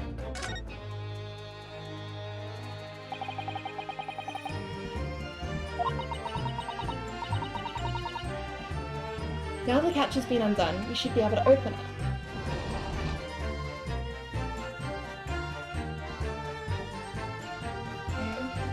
Get a better angle on this?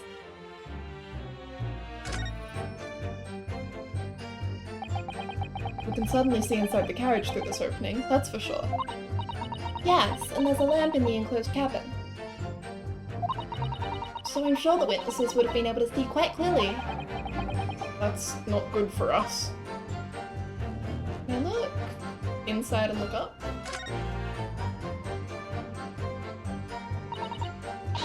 Oh, let's open the door and go inside, shall we? Scene of a murder. Horrible.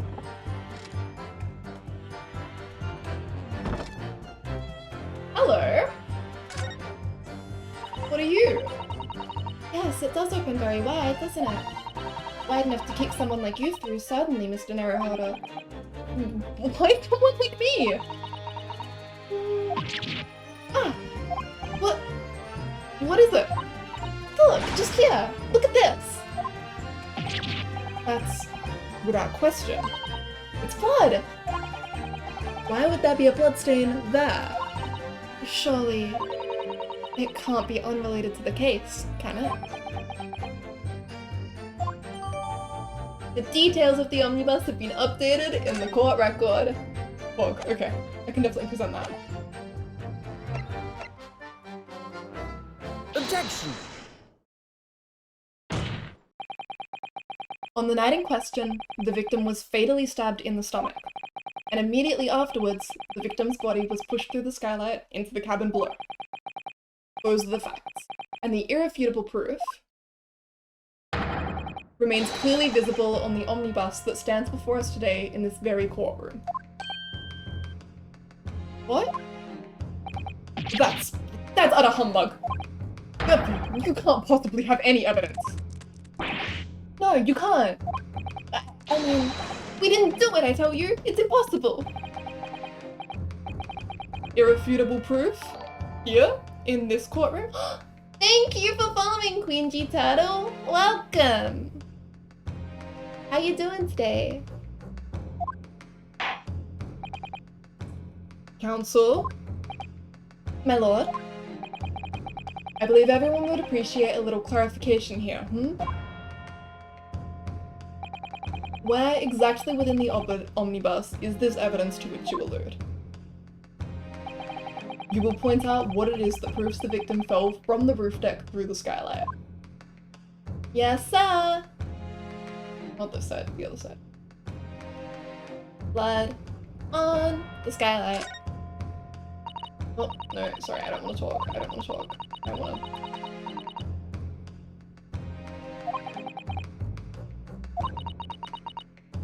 Please. Yes, yes, we've got the blood. I would like to present it.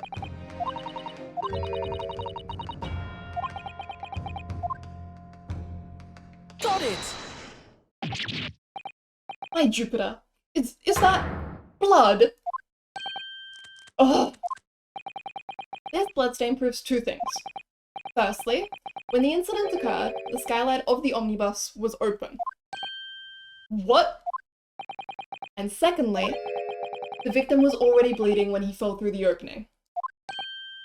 Oh my. And so it follows that Mr. McGilded, who was inside the enclosed cabin himself at the time, cannot possibly be guilty of this crime.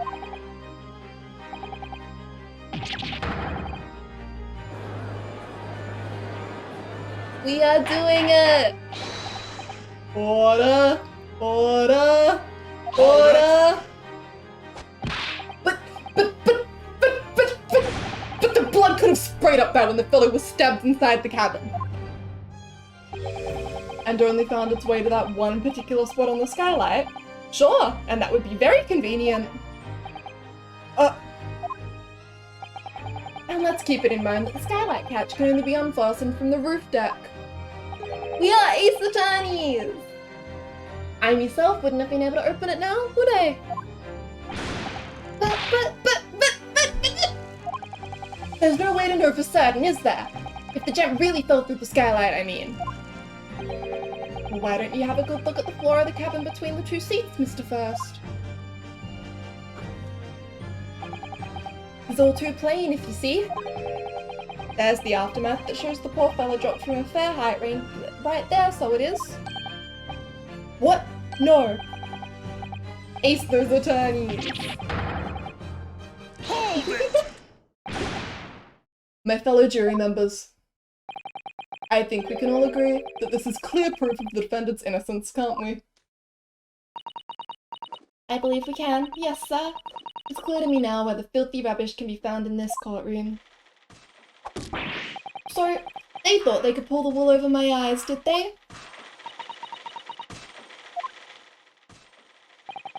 I won't tolerate any of the guild's carriages being sullied with blood. I won't tolerate it. Oh, I always knew that nice gentleman who gave us that delightful park couldn't have done such a thing. I really like the maid, yeah. On three then, everyone. 1, 2, 3. Objection! No! No, what now? A chilling performance, Mr. McGilded. Oh? And what would you be referring to there now, Lord Van Zykes? A bloodstain on the frame of the skylight. Such evidence is null and void. What? Why? For one extremely simple reason. That smear of blood never existed. Objection! What are you talking about?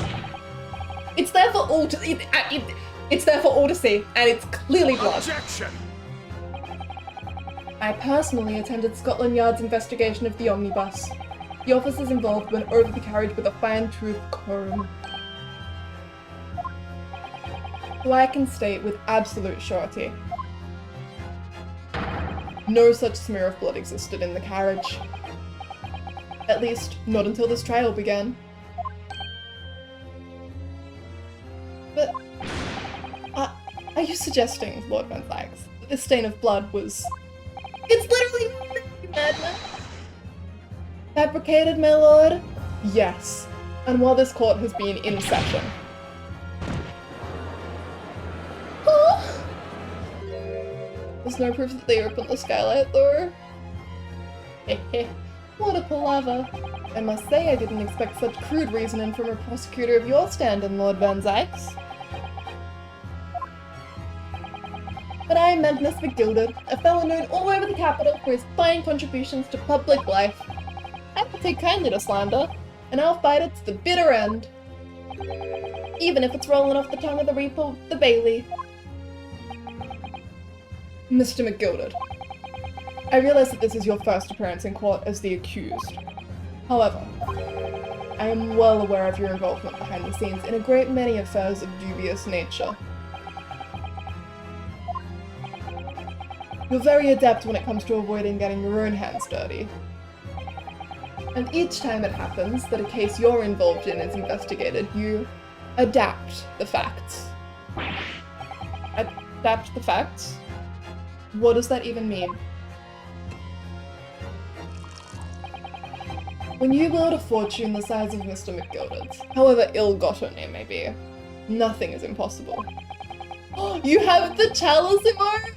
That is so poggers.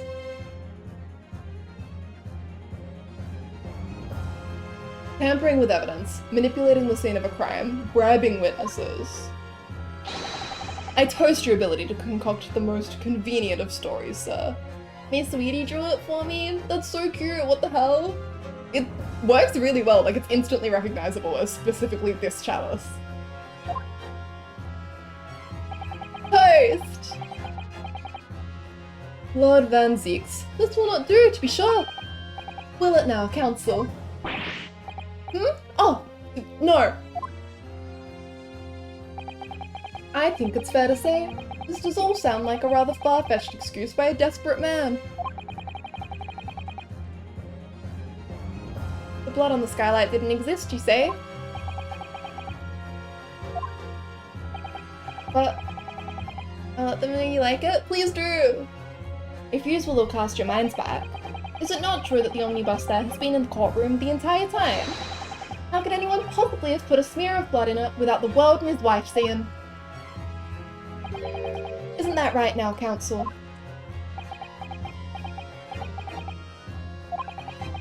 It's true.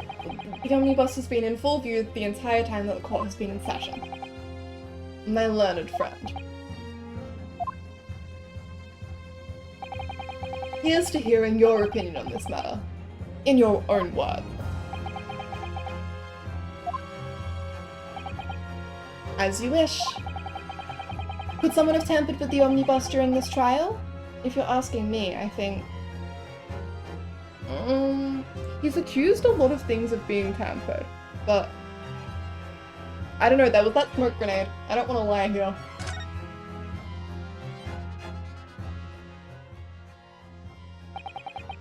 As a defense lawyer, it's my job to advocate for the defendant as best I can.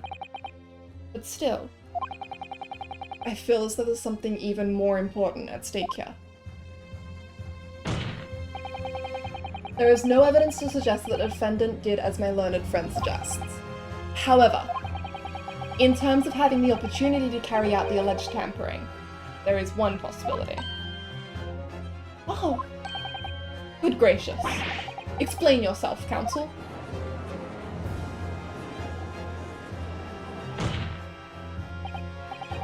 Yet, there it is. It seems my learned Nipponese friend has no intention of running from this deceit. Deceit? Well, I'm sure everyone still remembers clearly. The recess that we were forced to take. As a result of the smoke grenade fired by the witness currently in the stand, Miss Gina Lestrade.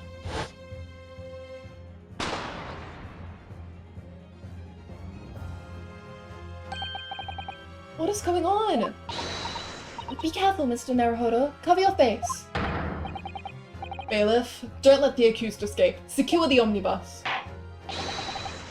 I hereby call an emergency recess. Bailiff, ensure the defendant is in custody and clear the courtroom. The courtroom was filled with smoke and everyone was thrown into confusion. All of us were made to leave this chamber. In that brief interval, under the veil of smoke and in all the chaos,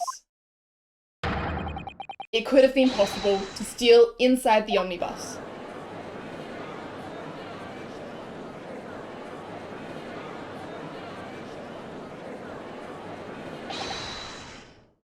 Are you wise? What are you trying to pull? You rotten feckless gouger. Gouger? Feckless gouger? You're supposed to be defending me! It's a wicked plot. It's a plot to undermine me, so it is. Objection! Whatever you think this is, it changes nothing. The facts are the same. After this courtroom was evacuated earlier as a result of the smoke grenade, a number of inconsistencies materialized in relation to the omnibus. Inconsistencies, such as, to start with, storage compartment underneath the rear passenger seat. When the police investigated the omnibus, this compartment was full of the driver's items. Secondly, we have the smear of blood on the edge of the skylight. As I have said, that was not present at the start of the trial this morning.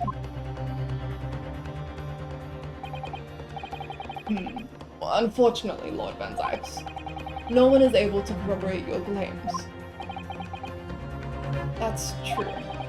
When the omnibus was first pulled out, both the storage compartment and the skylight were shut. Accordingly, I'm afraid to say, we cannot establish with any certainty if this evidence is the result of tampering or not. Indeed, my lord.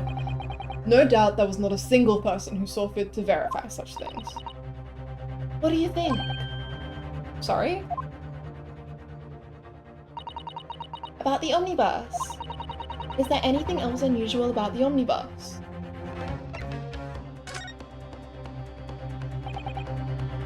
My lord. Yes, counsel? There is one further inconsistency. A mark that surely could not have been present at the start of the trial. What? What in the devil's name are you going to say now? If you dare to betray me, you little maggot, you better start watching your back. Silence, gilded. The court awaits the defense's clarification. This trial keeps swinging one way and then the other. I have no idea what's the truth and what's deception. What am I supposed to believe here? I shall have to ask you to elaborate, counsel. Where exactly is this alleged mark that you claim appeared at some point during the trial? Okay. I put this down to my terrible memory, and the fact that I took about a week's break between playing the first half of this case and the second half. But I don't remember there being blood on the floor to begin with, and I feel like I would have noticed that if it had been there the whole time. That's blood, isn't it? Is something wrong? Oh, it's just... well, this bloodstain is so obvious, that's all. And yet, Van Zykes has made no mention of it. I suppose that does seem a little strange. Why do I have such a bad feeling about this? Yeah, okay, definitely. If we consider that the victim fell through the skylight onto the floor of the cabin, you would certainly expect to find signs of blood where he landed. But as far as I recall, this bloodstain on the cabin floor was not there when the omnibus was first brought into the courtroom.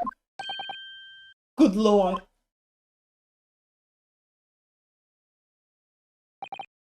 Yes, I do believe you're correct, counsel. Well said.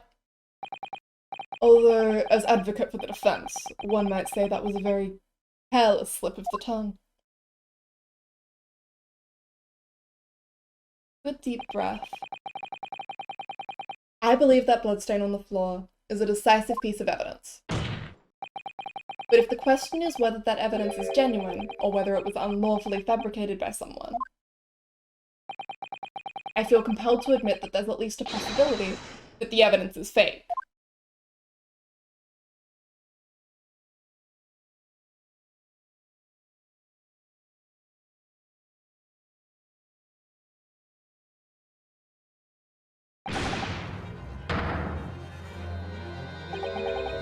This trial is over.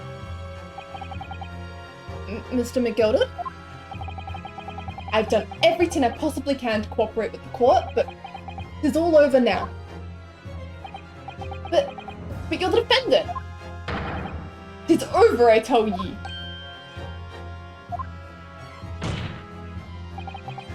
Memory, recollection, what people think they saw, is all nonsense.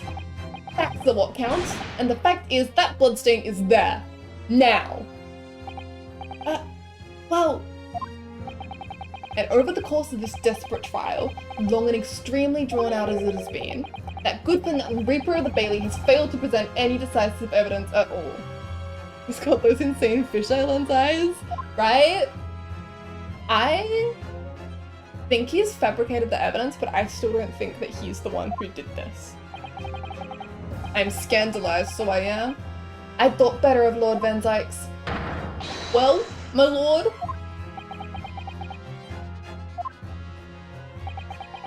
I must concur with the defendant.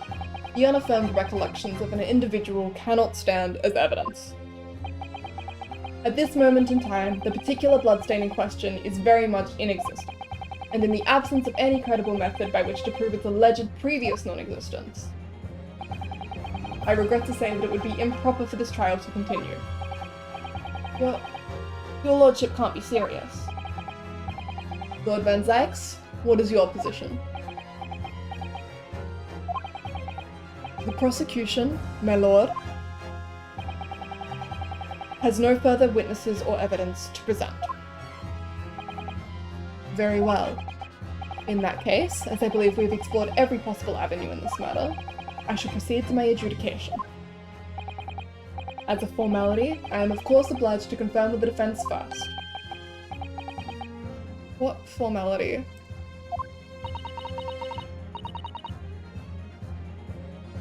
As things stand at the moment, it would seem that Mr. McGilded will be found not guilty. This... Okay, I'm starting to feel more and more that perhaps he is guilty. Which would mean we've won. Is that really the right outcome here? Is it really alright for the trial to come to an end now, with all these unexplained inconsistencies? Counsel for the defense, your closing statement, please.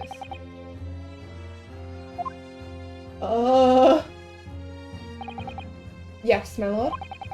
The defense believes...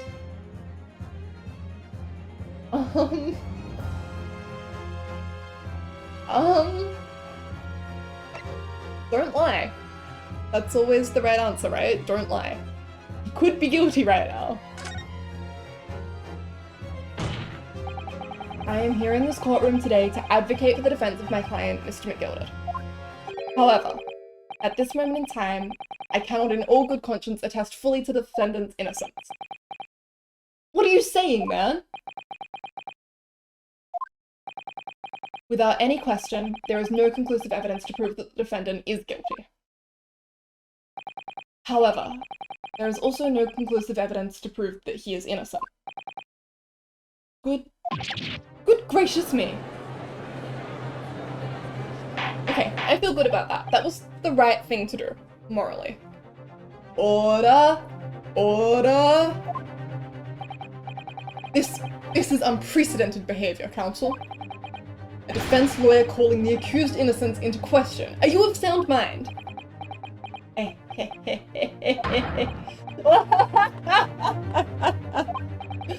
Oh, it was a grand decision to appoint you as my lawyer, thought was.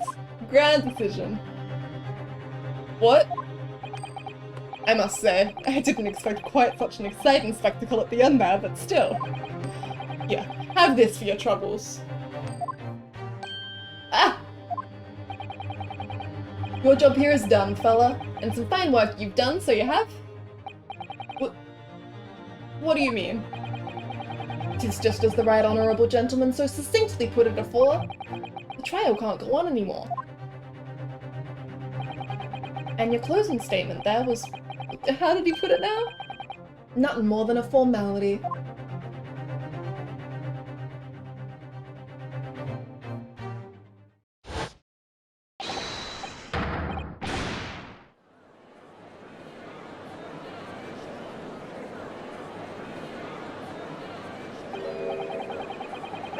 I really don't know what to make of all this. Was the evidence we've seen genuine, or was it fake? His lordship would be fuming. Any unsightly rubbish should be disposed of promptly, as I said. The stinking rich are always guilty of something. You mark my words! It's clinically insane. I do not like this man. Yeah. I didn't think that this case would go like this. I am intrigued. I feel terribly ashamed that I ever doubted that lovely man who gave us the lovely part.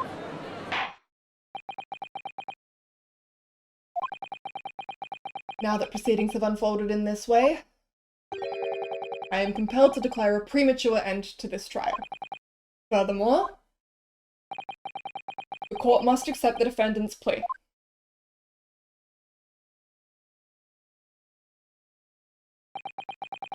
I thank you kindly, my lord.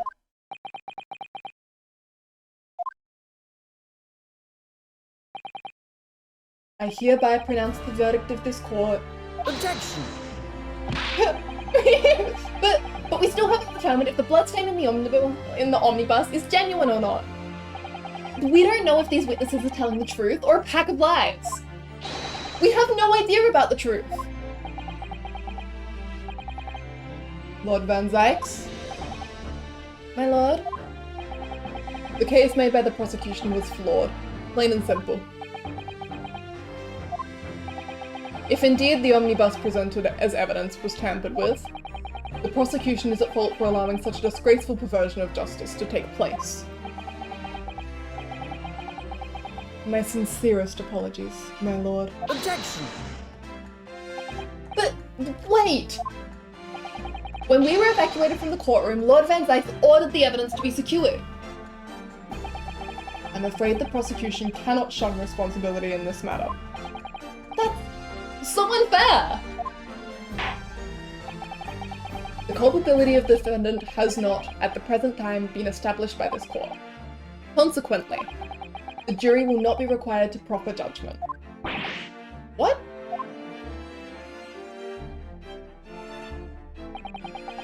Well, Lord Van Zykes, it's been a pleasure, so it has. And as for you, my dear fella, I couldn't have asked for a better defense. What? Do you mean to tell me this has all been a grand waste of time? Here's the law of the land, my good man. If you'd like to pursue this matter further, you can always go ahead and try to change the law. Magnus McGilded. Good grief! You've more to say to me, have you? Just one thing. A warning. This is far from over. Well, something to be looking forward to then. I hereby pronounce the defendant, Mr. Magnus McGilded.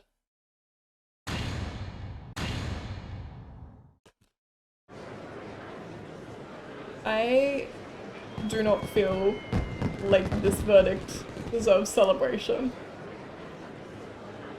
I can't believe it played out like that. I'm still waiting for, like, another objection. So we won, but at what cost? Exactly! That was so sketchy. Yeah, so look how slimy it feels. I'm gonna be lurking and watching. I'm glad to have met you and you're an awesome streamer. Thank you so much, Brady! I am doing my best, so it's really nice to hear encouragement like that. Thank you for hanging out for so long. It's been so lovely getting to chat with you. But yeah, this feels like so slimy and bad. I don't want to spoil Ace Attorney, but I was expecting more of a original Ace Attorney trilogy take on this, and it's very different. And I trust the games to come back around to this. I think this will get resolved later, but oh my god, the slime. At the courtroom in Pandemonium for the second time that day, the judge delivered his verdict. And my first ever trial in Great Britain came to an abrupt end. Blame the damn English, it is always their fault. With the defendant being found not guilty, ostensibly a victory for us. But it feels real bad.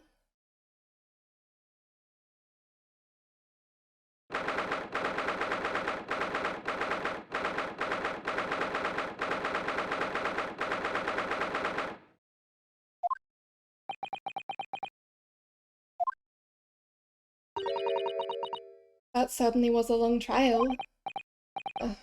Yeah, it was. Your first ever trial on foreign soil, and your first victory.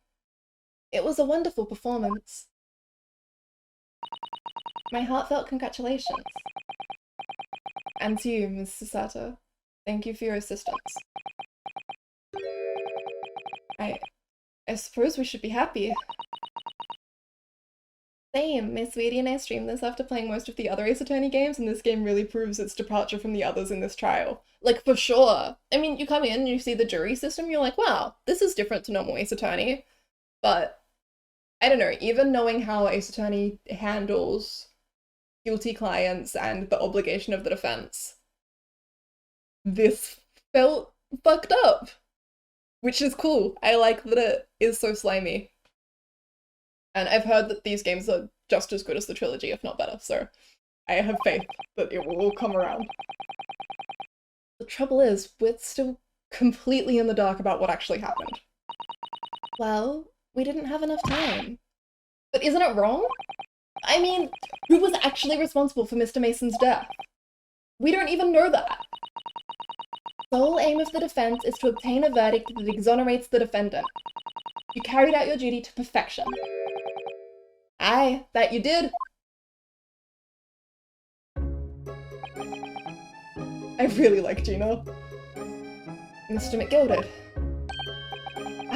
And that girl is with him too. Well, it seems the stories are true. Oh? What stories? A second, they're just as good if not better, but I will not say why. Interesting. But also Susato, best girl, she is so cute. I'm a Maya stan, but big fan of her. About the 6 enormous fireworks they do be letting off when there's a verdict of not guilty. I'm sure you must have seen them now. Spectacular, wouldn't you say? Yes, definitely. I heard it was a sight to behold, and to be sure, it was. And I have you to thank, I suppose, for having an opportunity to see it. Oh, I don't know about that. I'm not sure I really did anything. I adore Maya too, but I am a believer in Susato's supremacy. I am a believer in Maya was not given all of the attention that she deserved in the games. You know? I think Susato might turn out to be the better character, but also if Maya was written with the same attention to detail, it might be a tighter draw. Oh, I don't know about that. I'm not sure I really did anything. What on earth are you saying, fella? How did I walk out of there a free man then? Well, I don't think it was so much thanks to me as down to your planning. You're a straight-talking fella, aren't you? I must say, you had me astray in the head there once or twice. Seconded, justice for Maya and Athena. More screen time. For real. For goddamn real. But you're young and headstrong. Tis water under the bridge. Congratulations, Mr. McGilded, on having your name cleared. But nothing's resolved. There's only one thing that matters to me. Oh? Aye. They've all seen that I didn't do that odious and abstinent deed. It's grand, is it not? I suppose it is. Now the fine fellows of Scotland Yard can take matters into hand and sort out any wee details. They'll see it for what it is. They'll get to the truth. I have absolute faith in them, so I have. After all, I do be providing a good number of their wages with all the taxes I pay. Oh man. Our boy is really uncomfortable with his verdict. Yeah, for real. I like that Ryu has such strong morals. It's not that funny. So then, as we agreed aforehand, 1,000 guineas for your troubles, fella. Oh, no, I couldn't possibly accept that much. Arab, be whist. You're a humble people, are you? You from the east? Well, if you insist. But have this still and all. You deserve a reward. Mr. Magnus McGilded? God, he's so blech. I despise this man. I also despise this man. I think we will manage to bring him to justice eventually. Everything is ready, sir. If you'd like to follow me into the courtroom. Into the courtroom? What's this, officer? Sooner than I was led to believe. I hope it's not inconvenient, sir. There were some changes to the schedule. Well, I must be making tracks now. It's time for the inspection. Sorry? What inspection? They're going to examine the omnibus again, so I'm told. I asked if I could be present for it myself. They're going to examine it again? Now? Naturally, I'm under no obligation to take part in any more of this matter now. But as an upstanding member of London society, I do be doing my best to help where I can. It's a gentleman's duty, so it is. So then, fare thee well. It was an absolute pleasure meeting you. I wish I could say the same, Mr. Magnus McGilded. I hope you have a whale of a time while you're studying here in Great Britain. And there he goes. A free man. Gina! Oh, I forgot she was here too. What? Don't move! Whereas I want to say, get a move on. She really does take forever to load that thing. Miss Lestrade, would you mind putting that thing down? You're a grown-up. Sorry? And I ate all grown-ups.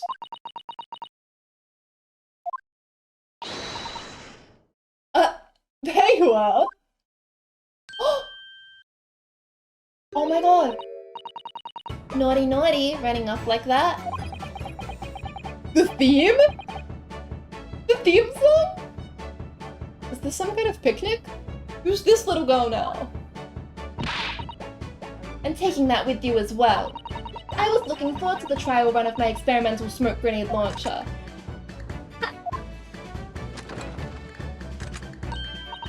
Oh, do you want to play? You won't beat me. Excuse me, but who are you? Oh, good day to you. I'm, well, the inventor, I suppose, of that machine. The inventor? Well, normal smoke grenades are so dull, don't you agree? White, white, and more white. You have to be shrouded in smoke. It could at least be a pretty color, I thought to myself. Do we have to be shrouded in smoke, though? At all? I just took my eyes off it for a moment while I was changing onto a different omnibus, and she pinched it! Luckily, I fitted it with a telegraphic beacon. A what? I have no idea what this girl is talking about. Anyway, you're coming with me now. Back to my laboratory. What? What for? To apologize, of course, silly. To my technician. What? You mean, say sorry? You must say sorry when you've done something wrong.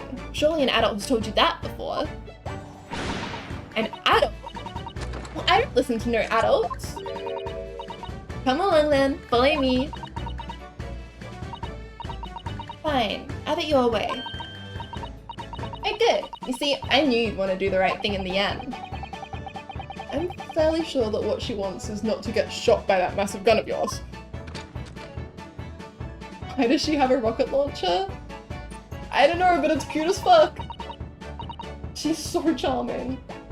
We'll be leaving now then. Bye bye! I'm so sorry for all the fuss! She was a lively one.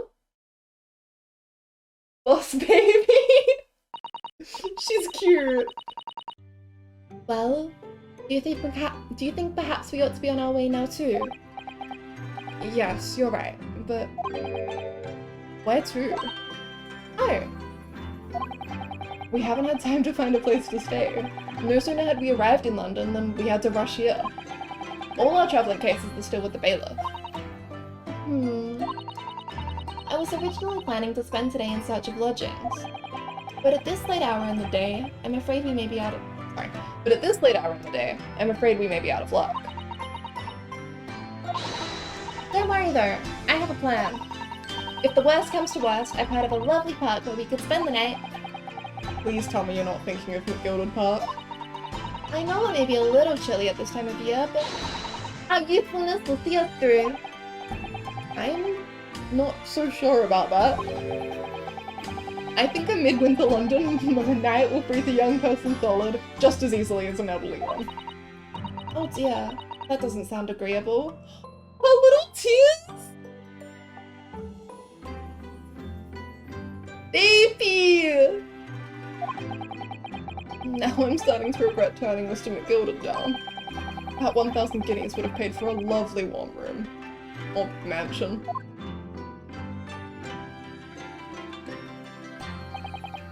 And so, the trial to determine my worthiness for the study tour was over by the end of our first day in London.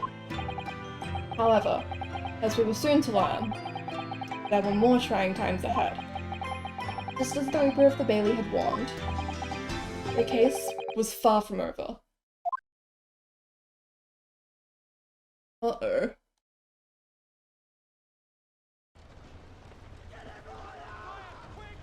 What's going on?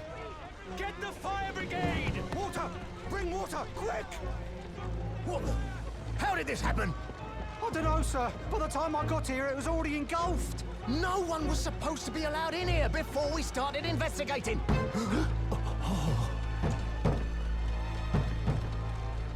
Oh yeah, Josh, by the way, this game has cutscenes occasionally. There's someone in there!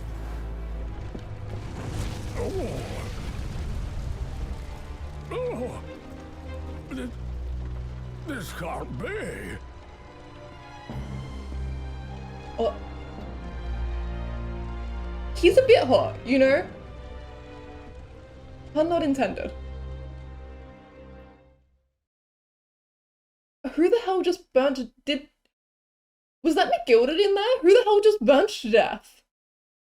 Holy shit, he's on. Yeah! Mr. Vampire Prosecutor, I have feelings for you. What was this one? We did it! We completed another one! I really want to just jump directly into the next one, but I think I will pass out if I try that.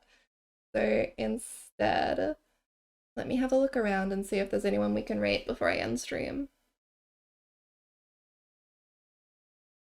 I'm still looking for more streamers to follow. No one I know is streaming right now, so we will simply call it where it is. We did the thing! We were Ace Attorneys! That is so bogus! We beat an Ace Attorney case, we finished our little art, we got all of our reviews drawn. Well, we didn't finish it, we've got to add our highlights and stuff. But we're getting there! We have nearly completed everything. Okay, with that, I am going to go to bed. Thank you so much for hanging out. We had so many people stop by. It's been Poggers! I hope everyone has a Poggers day, night, week, everything. Bye!